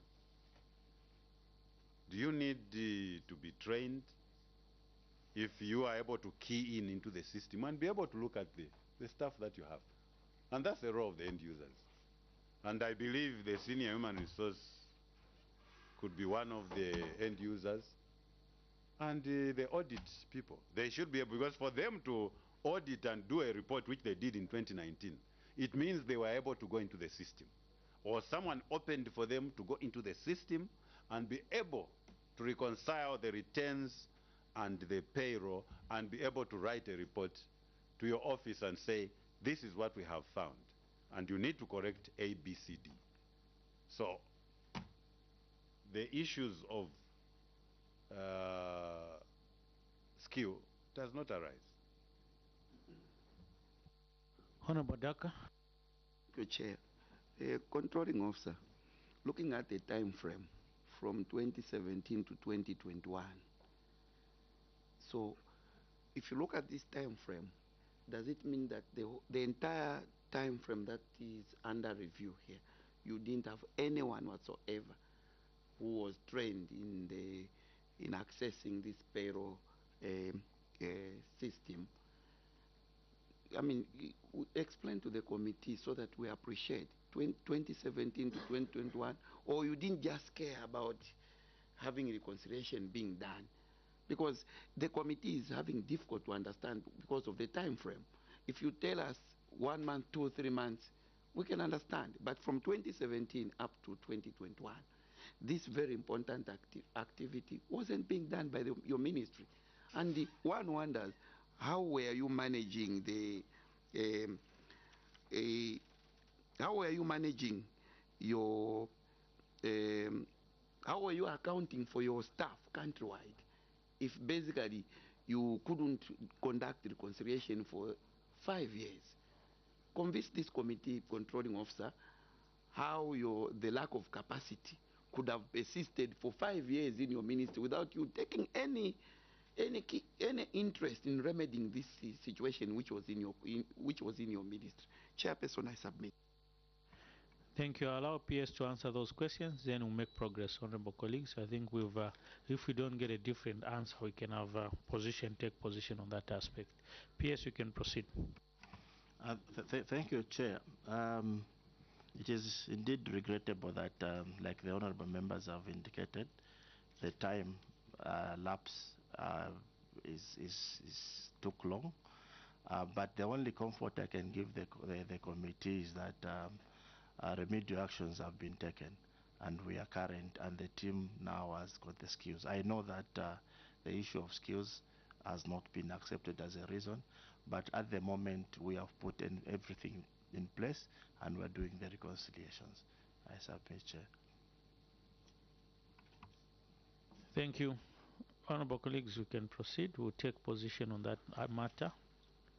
We can move to the next question in the interest of time as well. Honorable Lumai. Mr. Chairman, I have a small question, depending on how the controlling officer will respond on C. Mr. Chairman, the query is on the 25, on the salary scales A, B, D, G, and L. And I've taken note of the appendices provided by the controlling officer and his team. May 2018, it is talking of 8 positions to unfreeze.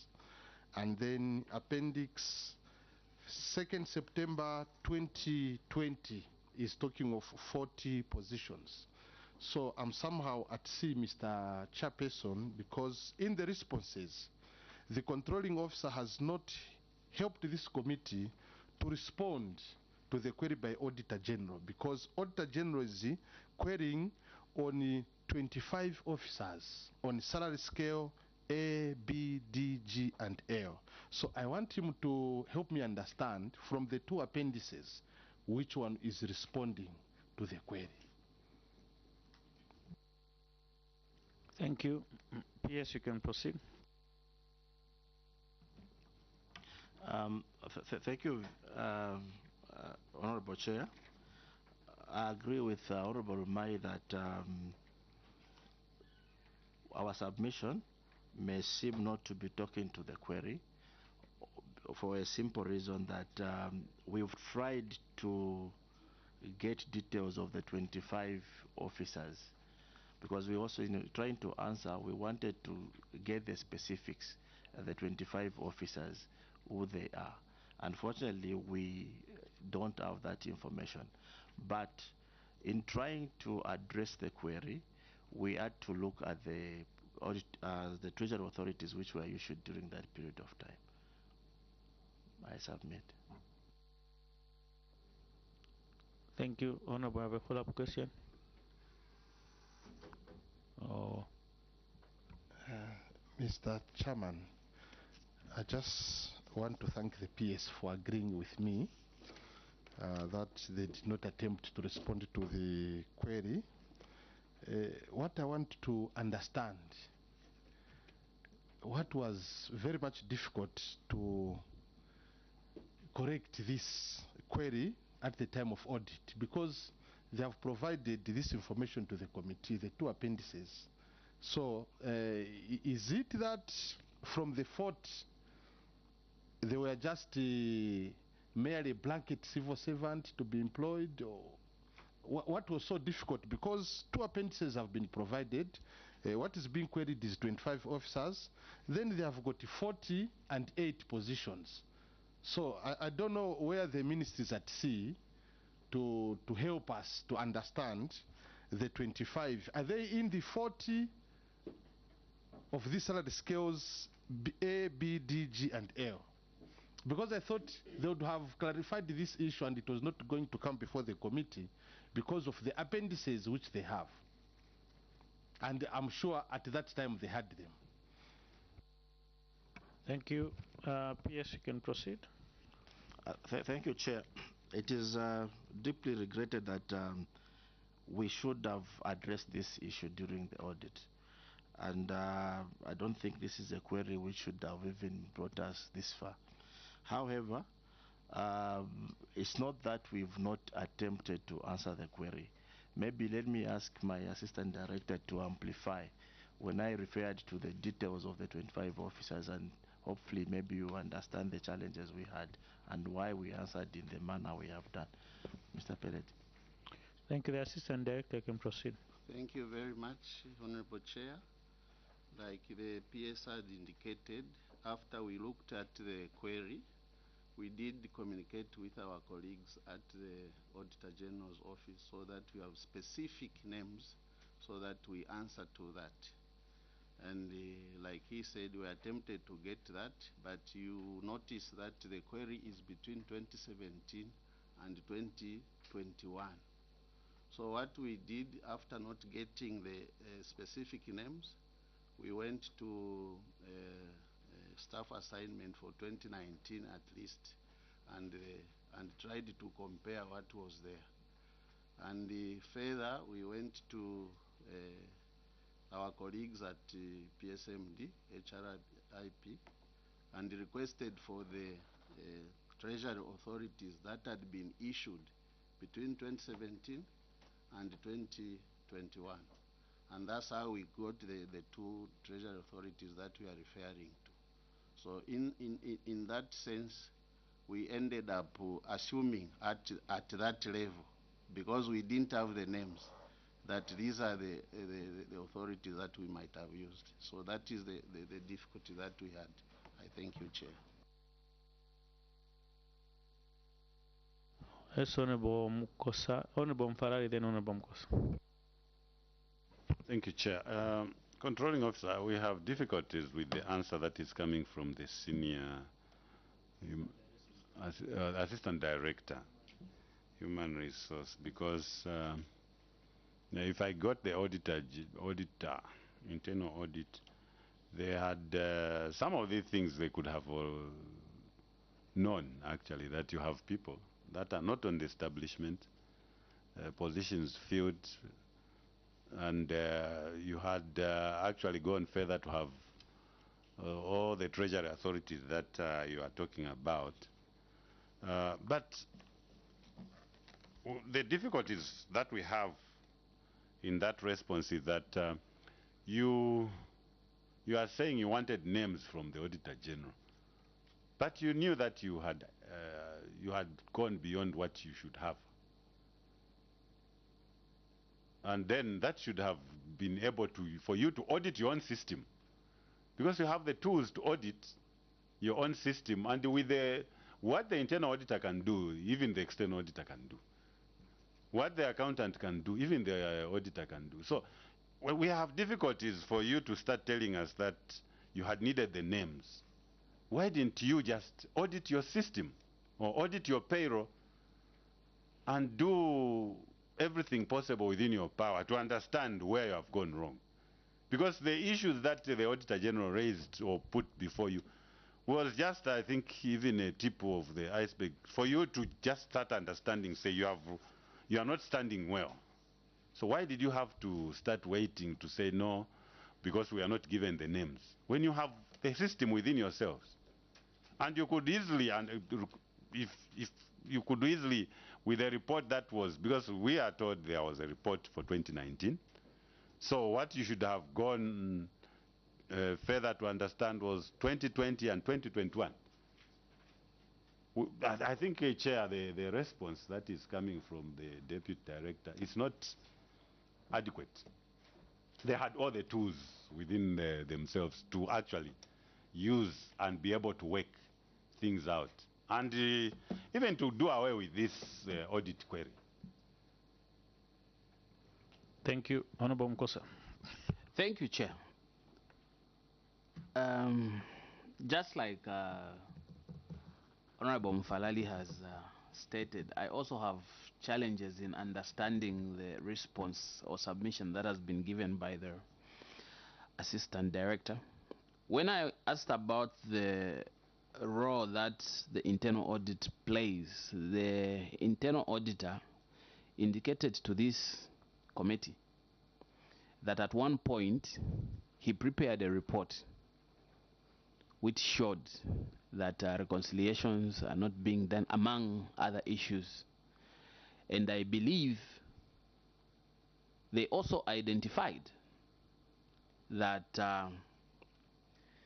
there was like an over-enrollment or over-recruitment. There were officers that were recruited above the required number.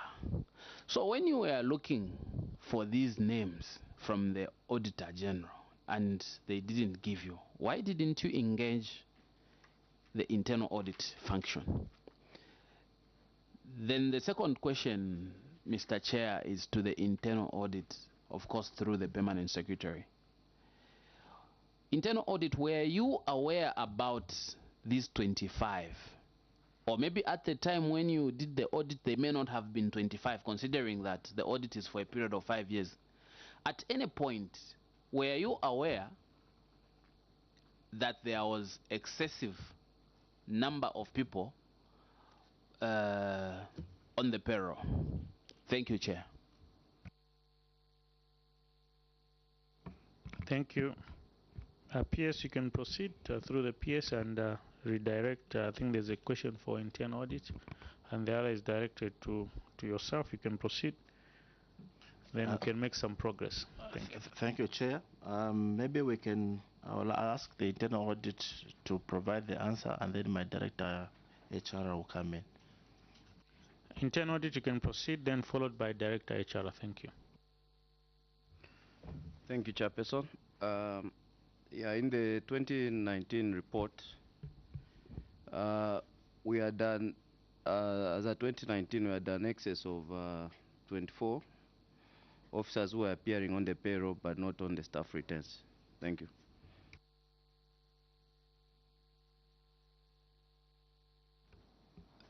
Honorable Mkosa, then the PS will come through.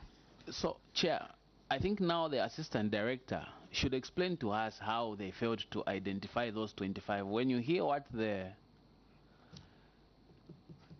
internal audit is saying, he's saying they had 24, which is very close to 25. At least if they had engaged the internal audit, they were going to identify those 24. Because I think the internal audit, they have the list of those 24. So why was it difficult for you to just identify those 25? 25. Because the internal audit had within your ministry. Thank you, Honorable Mkosa. And I think that information was also provided by Auditor General. All the ministry needed to do was to now go on the ground and identify the variance. The variance is there, even in your, there's that, this is showing 25, the pay grade and everything, there's an extract. So all you needed to do, you were told by Auditor General, these are the 25. So now your issue was to go down now and identify the variances and mitigate and put the answers to that effect and identify those officers. I think that's what Honorable Mkosa is saying. So Assistant Director HR, you can proceed and answer the question, then we'll come to Director HR, then we make some progress. Thank you, Honorable Chair. I should mention that, yes, it's regrettable that maybe I didn't go to my colleague to counter-check. Chair, we are coming from a situation where, like Honorable Mkosa indicated, there were no reconciliations at the time. So these responses are coming to the committee after the audit had already been done. So what I'm talking about is just recently when we are trying to resolve the responses after the earlier, the audit had been done. So that could have been the lapse that we had.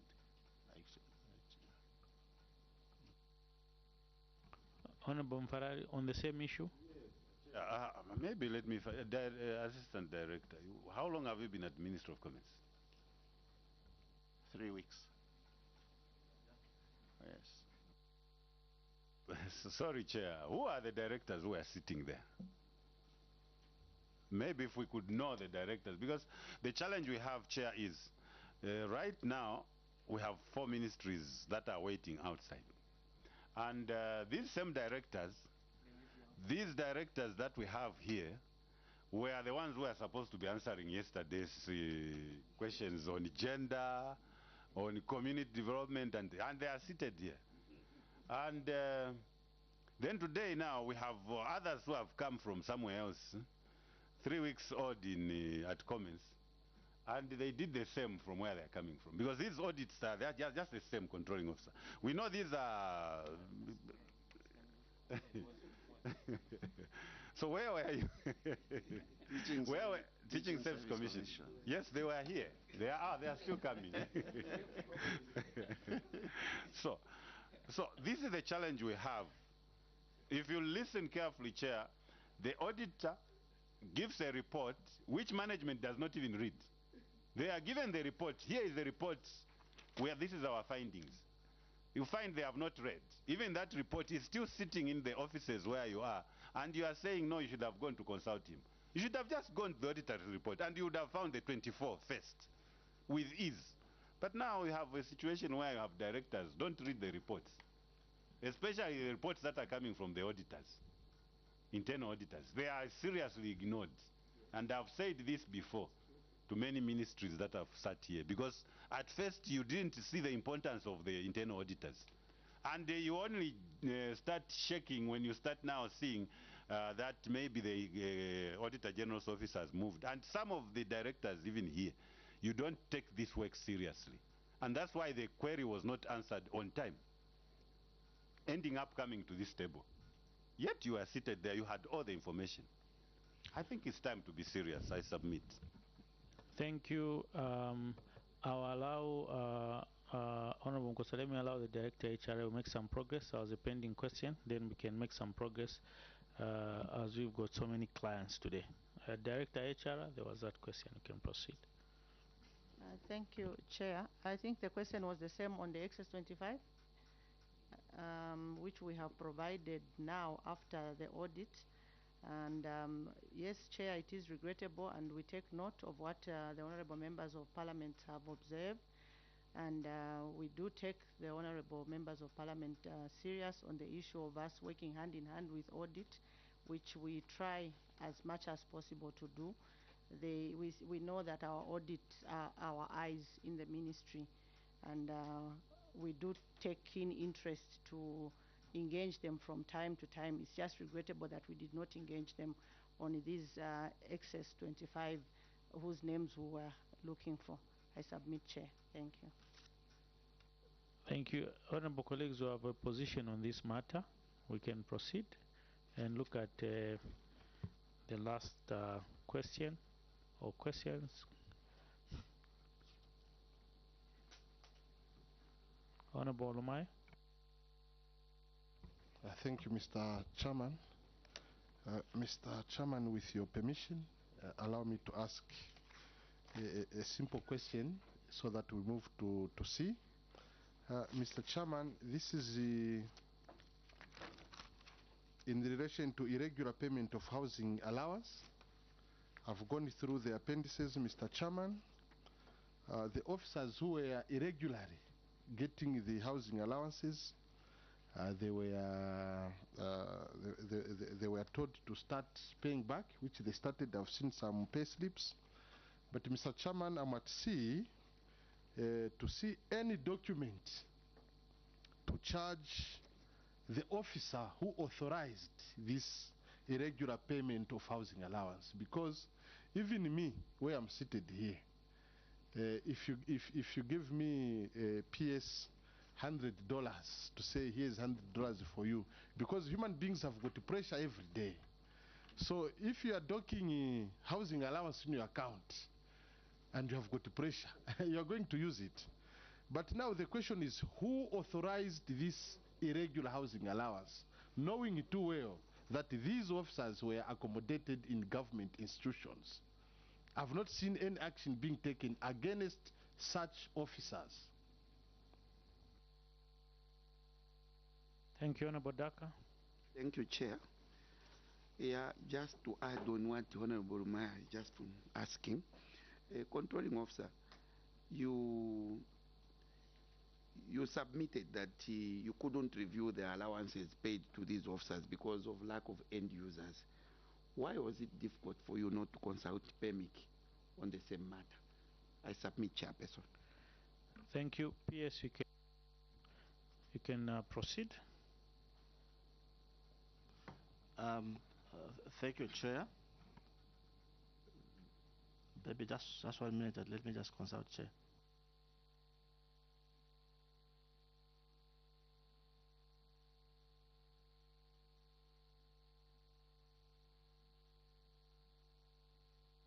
If anything, PS, Director HR can submit on your behalf. Thank you, Chair. I think let me ask Director HR to submit. Director HR can proceed. Thank you, Chair.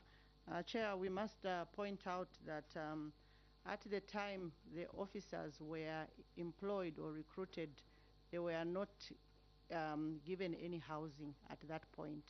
So at the point when they were given housing, there was no communication from the cooperative to indicate that these officers have actually been and have now been accommodated. In that case, when the information is relayed in writing or verbally, usually it's supposed to be in writing, then the housing allowance should have been dropped. But the communication was not made earlier from the cooperative that these have now been accommodated into institutional houses. That is what had happened. I submit, Chair.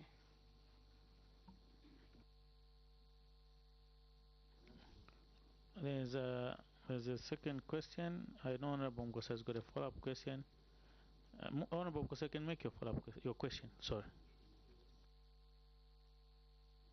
I would like the director to make this committee understand. You are saying the cooperative gave the houses to the officers. Now, and the communication was done late. I want to find out what system is there that is supposed to ensure that when an officer is given a house, they knew the superiors should know. Because this is likely to happen again in future. So in an event that in future, you send an officer who you are giving a housing allowance, and the cooperative gives a house to an officer, how are you going to know in future in an event that the cooperative doesn't communicate? Thank you, Chair. Thank you. Director HR, you can proceed. Honorable colleagues, I will allow one more last question after so that we can make progress. Thank you, Chair. Thank you, Honorable, for that question. So in future, the system that we put in place is that we have advised all our directors in the ministry to ensure that if they have an officer who has been transferred into the ministry, to indicate, the officer must indicate in writing, to indicate to through their director to HR that they are actually accommodated in an institutional house. Before that was not there, but now there is that communication And we also want to point out that the Ministry of Commerce, Trade and Industry currently does not have any institutional houses that any officers occupy. It was at that time when the cooperative belonged to the ministry. The cooperative is now under small and medium enterprises. So the ministry does not have any institutional houses. I submit, Chair. There was a pending question from Honorable Daka. I don't know if it has been addressed. Sorry, Honorable Chair. I think I remember the question was talking about PEMIC end users, but I didn't get the context. Honorable Daka, rephrase, and Honorable Lumai, you can answer the question because we are running out of time. Chair, the controlling officer submitted that they couldn't review the allowances paid to the officers because of lack of end users. Now the question that arises from that, why didn't you get that information that you needed from PEMIC? Thank you. Honorable Lumai. Thank you, Mr. Chairman. Mr. Chairman, the controlling officer on appendix number 3, in responding to this query, he has referred this committee to a memo. He says a memo was sent to all the directors to be maintaining retains of officers who are occupying institution houses. And Mr. Chairman, the memo is written on 3rd May 2022. Allocation of house number 31, yourself, it is dated 2019. The pay slip, Mr. Chairperson, is dated, there is present appoint, next appraisal, pay month. So I just want to understand these documents because the audit is for 2017-2021, the memo is for 2022. So I don't know if it is just something to help his officers in the ministries that going forward after the query, or this memo was in relation to the actual query. Thank you. PS, we can proceed with those questions. Thank you, Chair. Maybe just to elaborate what the Director HR was trying to explain. If you recall, the cooperatives was under Ministry of Agriculture, then it moved to Ministry of Commerce. So the time when it moved to Ministry of Commerce, Cooperative College was also part of the Ministry of Commerce. And when the Ministry of Small and Medium Enterprises was established, so the cooperative section, including the college, has moved to the Ministry of SME. However, regarding the query, we had an officer who was at headquarters and who was transferred to Cooperative College. And since the Cooperative College, they do have institutional houses, one of the officers are those who were given or accommodated. Unfortunately, headquarters was not informed in time, and I think that's what the Director HR was trying to explain. Now, when the auditors picked it and going forward, it was now realized that in order to avoid the future, that's when that memo was issued. Question? Maybe I can ask my Director of Finance to answer Honorable Daka's question. Director of Finance. Thank you, Chair. I think the question is, I don't know whether it is relating to what we responded, because the issue of the end user viewing, I think it's not relating.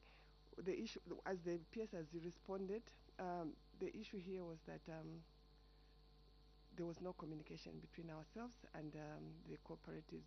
So the PEMIC end user did not know, could not know that the officers she was putting on payroll or transferring to the cooperatives were accommodated, unless if we had received that information from the cooperatives. So that's how now the information came much later, and then we also wrote to all the directors. Thank you, Director of Finance. Thank you. Thank you. can switch off the mic. Yes, Honorable. Had it not been that the person who was answering next to me is my daughter, I was going to ask another question, but based on what they have submitted, but let me pass it. I yield. Thank you, Honorable. PS, you've got a lot of issues. Me, where I'm sitting here, I think no adequate answers have been provided to that effect. I must make mention of that we haven't gotten adequate answers from your ministry. And just a word of caution, I think it's not business as usual, especially with your directors. I think it's important that people carry out their supervisory roles to that effect. If you've listened, just excuses, we didn't get that information, no, we didn't carry out this, no, it's an oversight. I think that next time it won't be entertained. We want befitting answers to that effect. People are paid to carry out their duties to that effect, and we employ PS even as you go back. Like Honorable Mfarari has said, if we wanted to go in just detail, we're going to have even for the next 2-3 hours and asking you. But unfortunately, we have to release you. But we implore you and ensure that you go and work on some of these issues effectively, so that even as they come back to do some of the verifications you've highlighted, now you've got information. We want to have a befitting report, information provided on time to that effect. And also your directors, officers should take audit seriously. Internal audit, first and foremost, is it helps. It's a tool which helps your management to make effective decisions, to relook at internal controls if they are not mitigating that which they are supposed to do. So it should also be taken seriously, because their report is also escalated to Auditor General. As they are coming, they now amplify and look at areas which was not done by internal audit. So we urge UPS that this should be done in the quickest possible time to ensure that public resources are not lost through these payroll queries. We thank you most sincerely, PS, for coming before this honorable committee. And all we can say is please go and work on some of these issues. Let me take this opportunity now to lift immunity which was conferred before you. That is lifted, and PS, you are free to go. Thank you so much. And we have tea outside. You can have some tea. You are invited. Thank you very much for your counsel. Indeed, I do agree 100%, and we've listened and will ensure that we'll do better. Thank you very much. Thank you, and have a good day. Thank you. Well, colleagues, just 5 minutes. Still have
Katuba constituency lies west of Lusaka and is the first entry into Central Province on the Great North Road.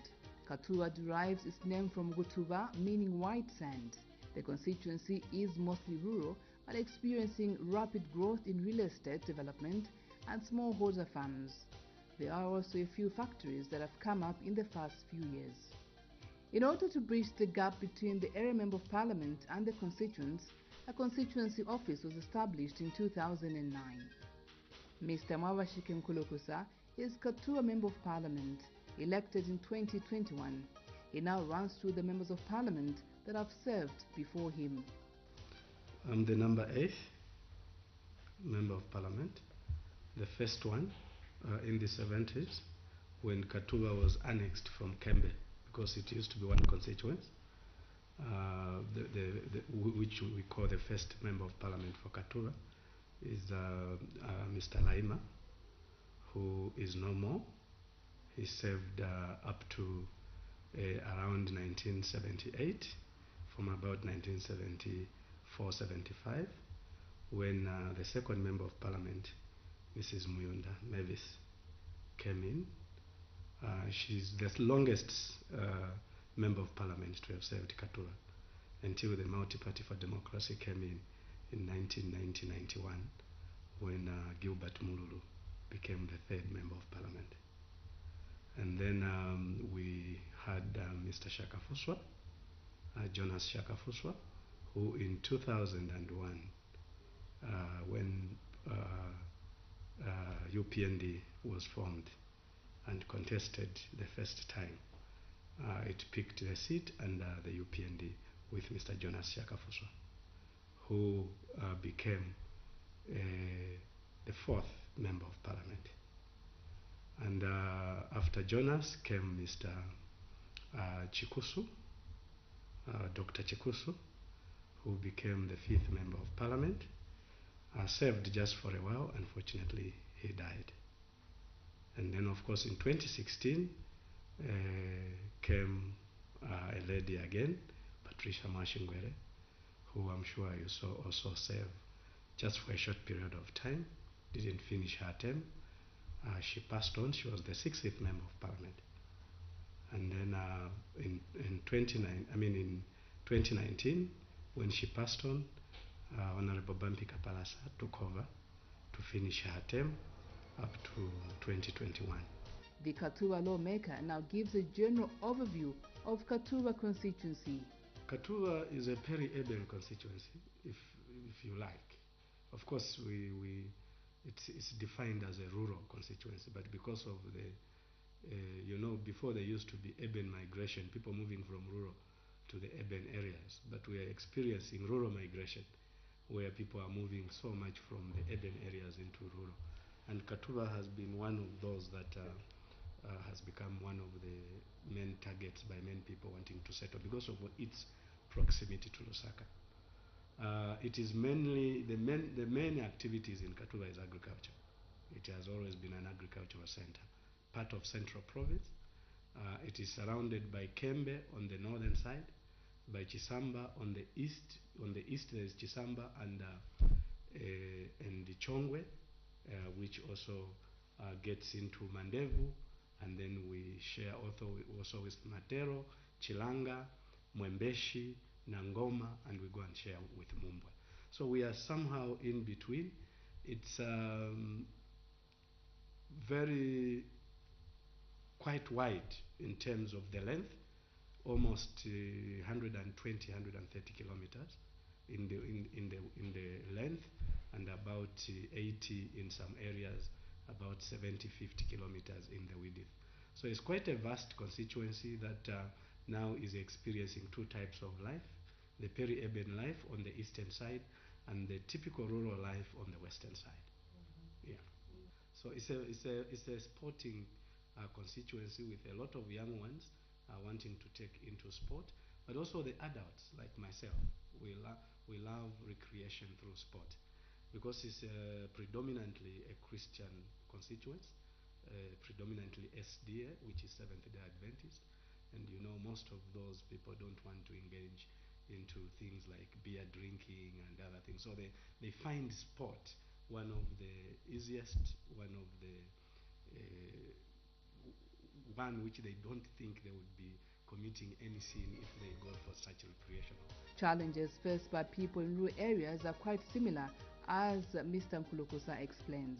Any other rural constituency, we are usually within what many rural constituencies face, which are mainly 5 major challenges that are always targeted. Number one is the availability of schools.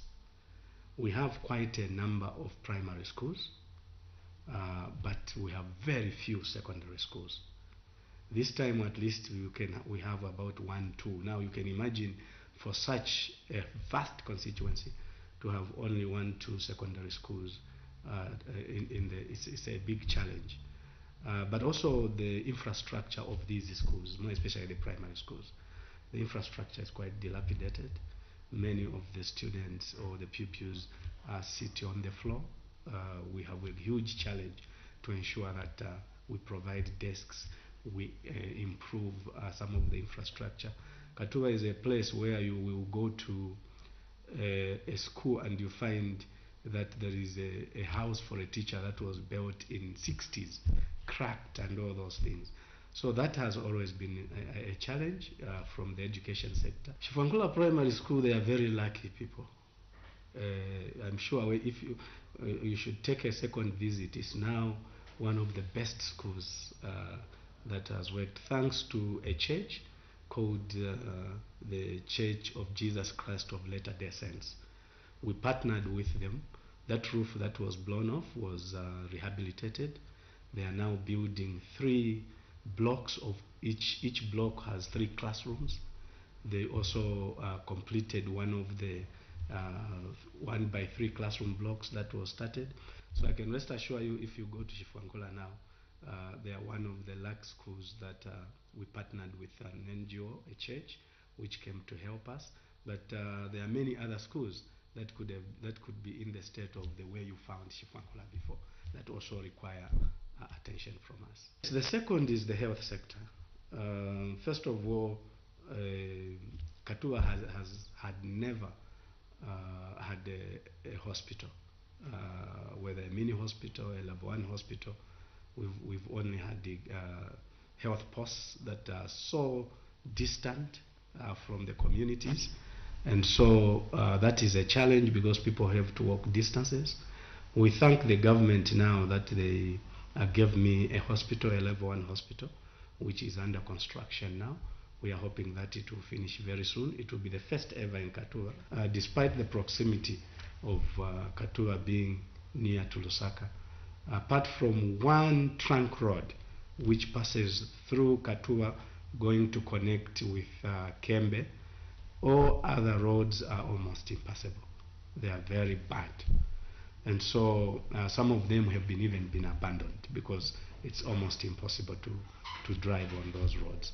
So because of that, we have also targeted road infrastructure to be one of the issues to be addressed, so that at least people can access. You know, when you talk of road infrastructure, there are few streams in Katuba, rivers and streams, and so you find that there are a lot of issues of bridges, collapsing of bridges. Pupils can't cross to go to school because this bridge has collapsed, and all that is falling under road infrastructure that we are trying to look, and one of the challenges that we are looking at.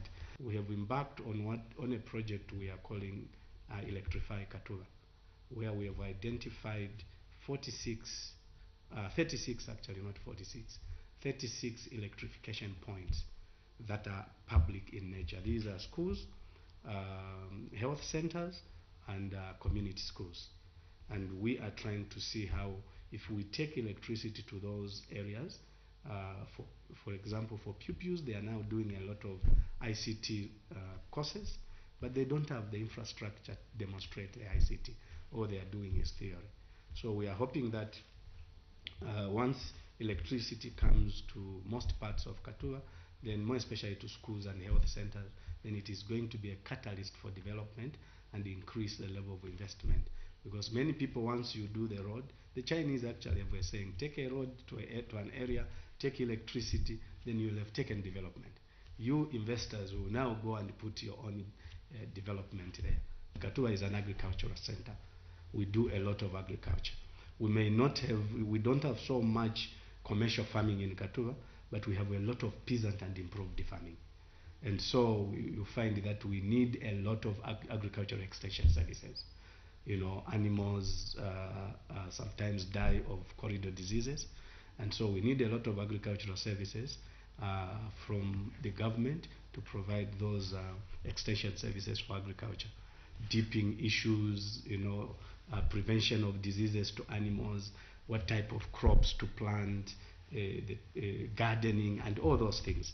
And so we believe that because we are near to Lusaka, once those services are there, a lot of people are going to venture into agriculture, more especially at improved level, and that is going to change the lifestyle of the people and the income levels of the people. We have actually an association, we formed a public-private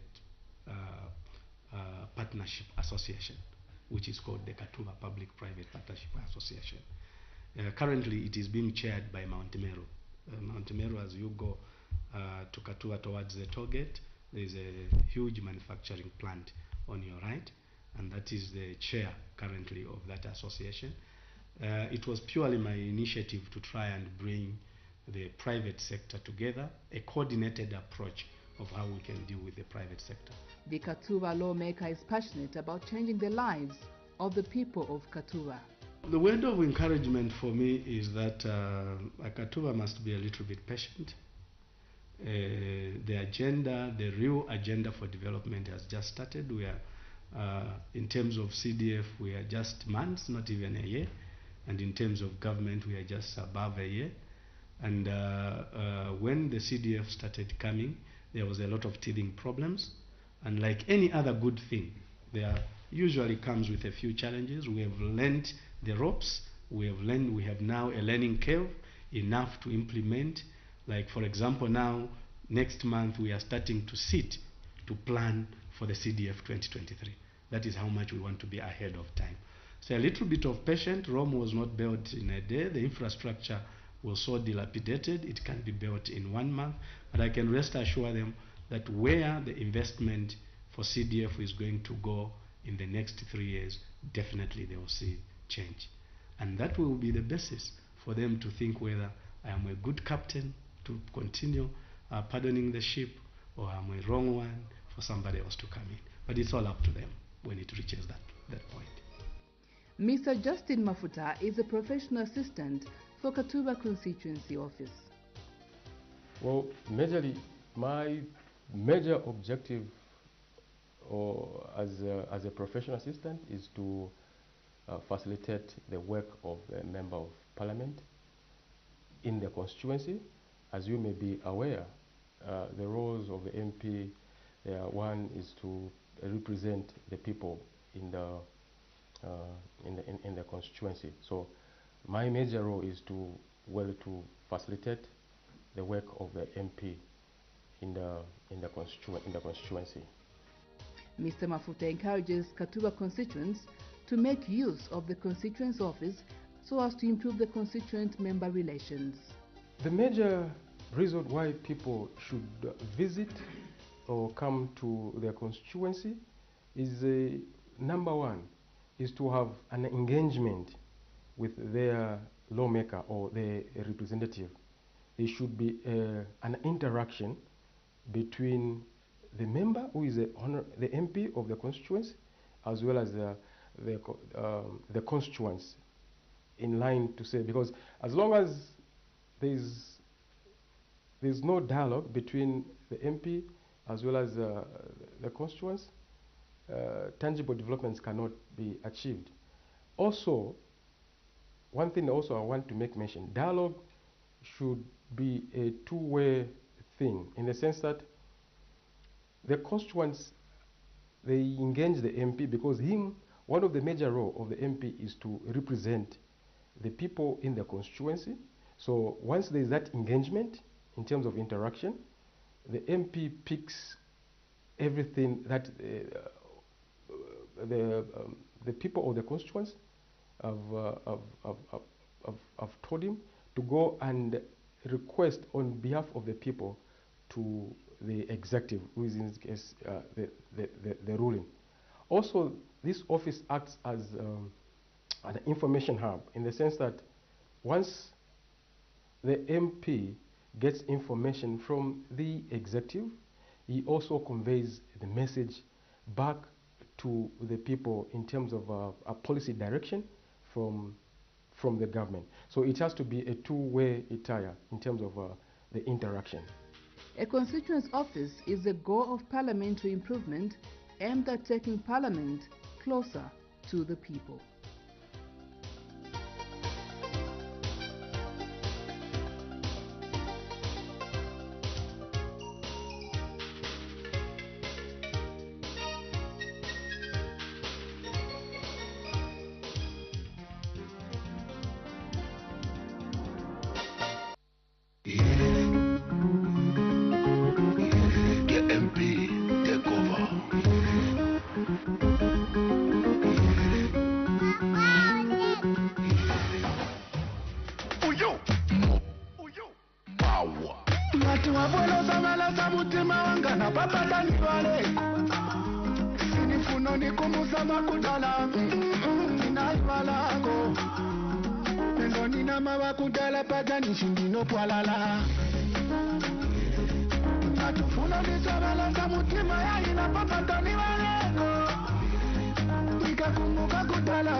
Just like a fufu vefe, ni hapa iwe, funoni pweze, ni eve ya kwezane kumbuse wakare, umangarawe, unjerereko, ugo iyo, ikantwari za kujere, la surirege, ungaende, beta singo, ichezi beta.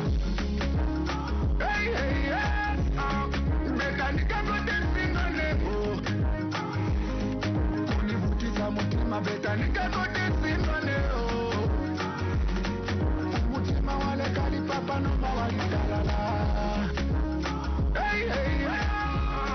Beta nikakote singole. Beta. Univutisa mutima beta nikakote singole. Mutima wale kali papa no mawali kalala. Nane mwine ndi wa mulomo apapele na fumine mukulila. Shila tipwishe no kulosha na ipunga muli winyango. Nichite mwikoli mochi sangu shechipua. Papa bebe siza kuwa. Ninapita nina kula. Ninaona vosa ona. Nivoza muntu huni nama. Mbajoni nama. Shire yuka uende. Finifuna nitwalika mutuneo. Melangu mama zipaya tifungo dalabu. Osazipaya iwe chifukwa kukana muntu.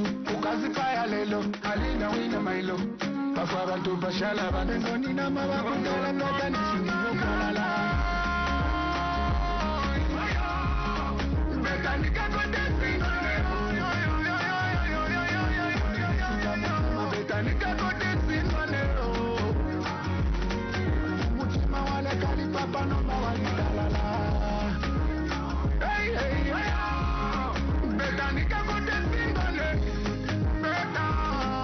Univutisa mutima beta nika kote singole. Mutima wale kali papa no mawali kalala. Nati wabwela zamala za mutima wangana papa tatwale. Sinifuno ni kumusamba kudala. Ninayiwalako. nina mawakugala pata nishindino kwalala Katufuna misabala kamutima ya ina papata niwareko Nikakumbuka kutala Silinga mwereko Pendo nina mawakugala pata nishindino kwalala Ndanya Music Promotion, take over.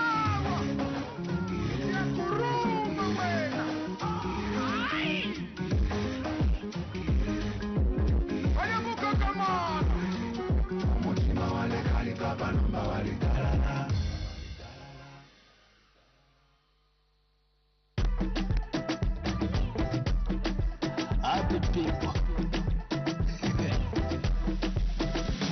Yeah. That boy from Chile land is here. Mebondi chondongoma ekona pita mfoya chashala chatotoma mudenso toloma akaka mudenso kakushani na bashiema ako apo ayo ya ayo tata Natasha mone nyama pano mwantela tetiwa mpoke ayo tata Natasha mone nyama pano mwantela tetiwa mpoke ayo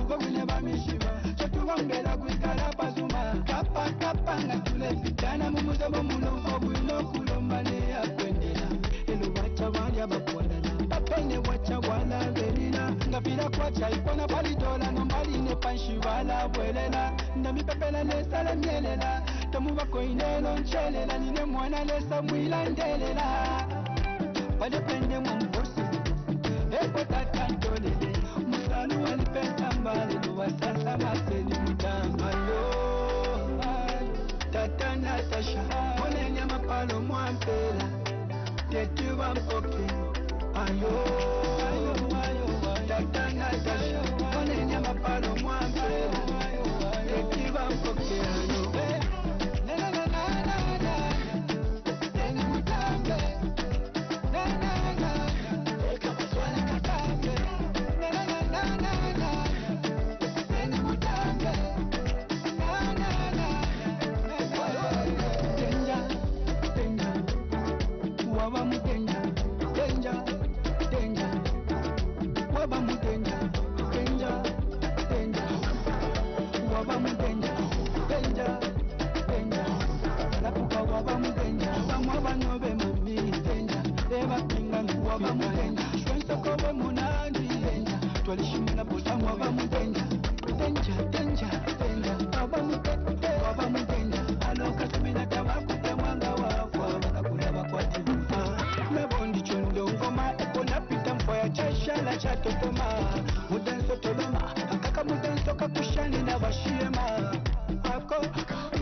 Tata Natasha, mone nyama pano mwantela, tetuwa mpoke, ayo. Tata Natasha, mone nyama pano mwantela, tetuwa mpoke, ayo.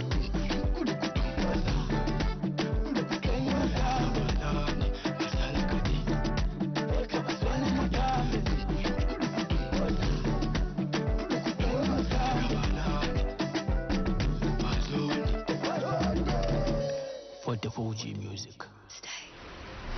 Keep tronic.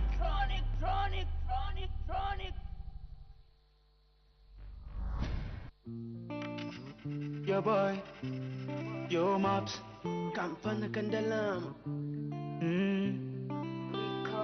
Pamanivunsa waiyama kukondoli bechuma. Just turn it up a little bit. Pe unapezela gelo yunachinja.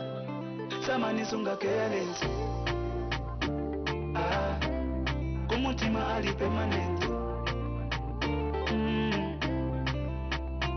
Pamanivunsa waiyama kukondoli bechuma. Pe unapezela gelo yunachinja. Samanisunga careless. Kumutima ali permanent.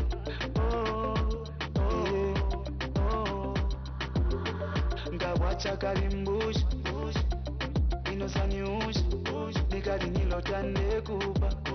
Oh na na na, oh na na na.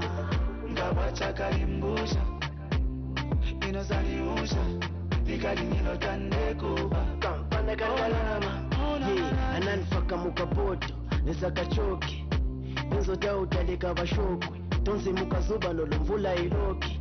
They can say what they want, baby, no gay. She got me saying sorry, no sina lakwe. Malaika mwa black unga yake. The only woman when imele la mati.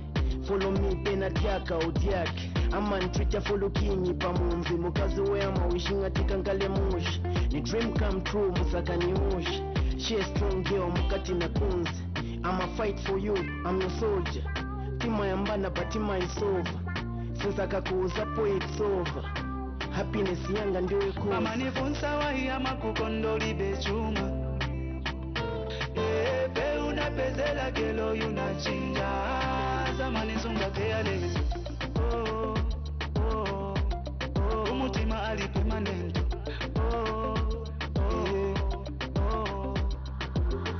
Ngawacha kalimbusha inosanyusha nikalinilotande kupa.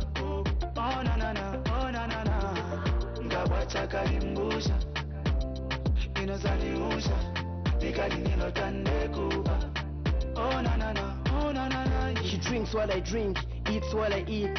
Ka low budget, checking up a receipt. Natural beauty na katopically neat. Combination ya room and na meat. I never leave the house na need in a cave. Ningala cheni kumgila ma cave. I give her everything she deserves. Respect, love, attention in itself. Sininga fune na wina, God forbid. Ningankale inseni daba ndiwe heartbeat. Woman is supporter mufonse ni machita. I can never cheat. I'ma fight for you, I'm your soldier. Tima yambana but tima is over. Since akakuuza po it's over. Happiness yanga ndiwe iko. Pamanivunsa waiyama kukondoli bechuma. Pe unapezela gelo yunachinja. Samanisunga careless. Kumutima ali permanent. Pamanivunsa waiyama kukondoli bechuma. Pe unapezela gelo yunachinja.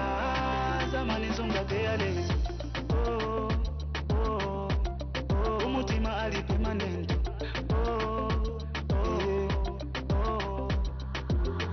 Ngawacha kalimbusha inosanyusha nikalinilotande kupa. Oh na na na, oh na na na. Banana chungu, yo maps, Charlie Young, Standard Man, Nico G, Mr. Frankie Pamungu. Turn up music Africa.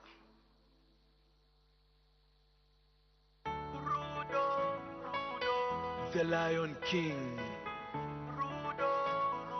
Byron on the beat. Jerry Fingers.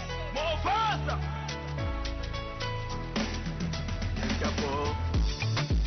Chamu Komboni. The Zambian dream. Lelo, let me confess. Baby, mumana Zambezi. Baby, njeba calling the morning, Shamaliso.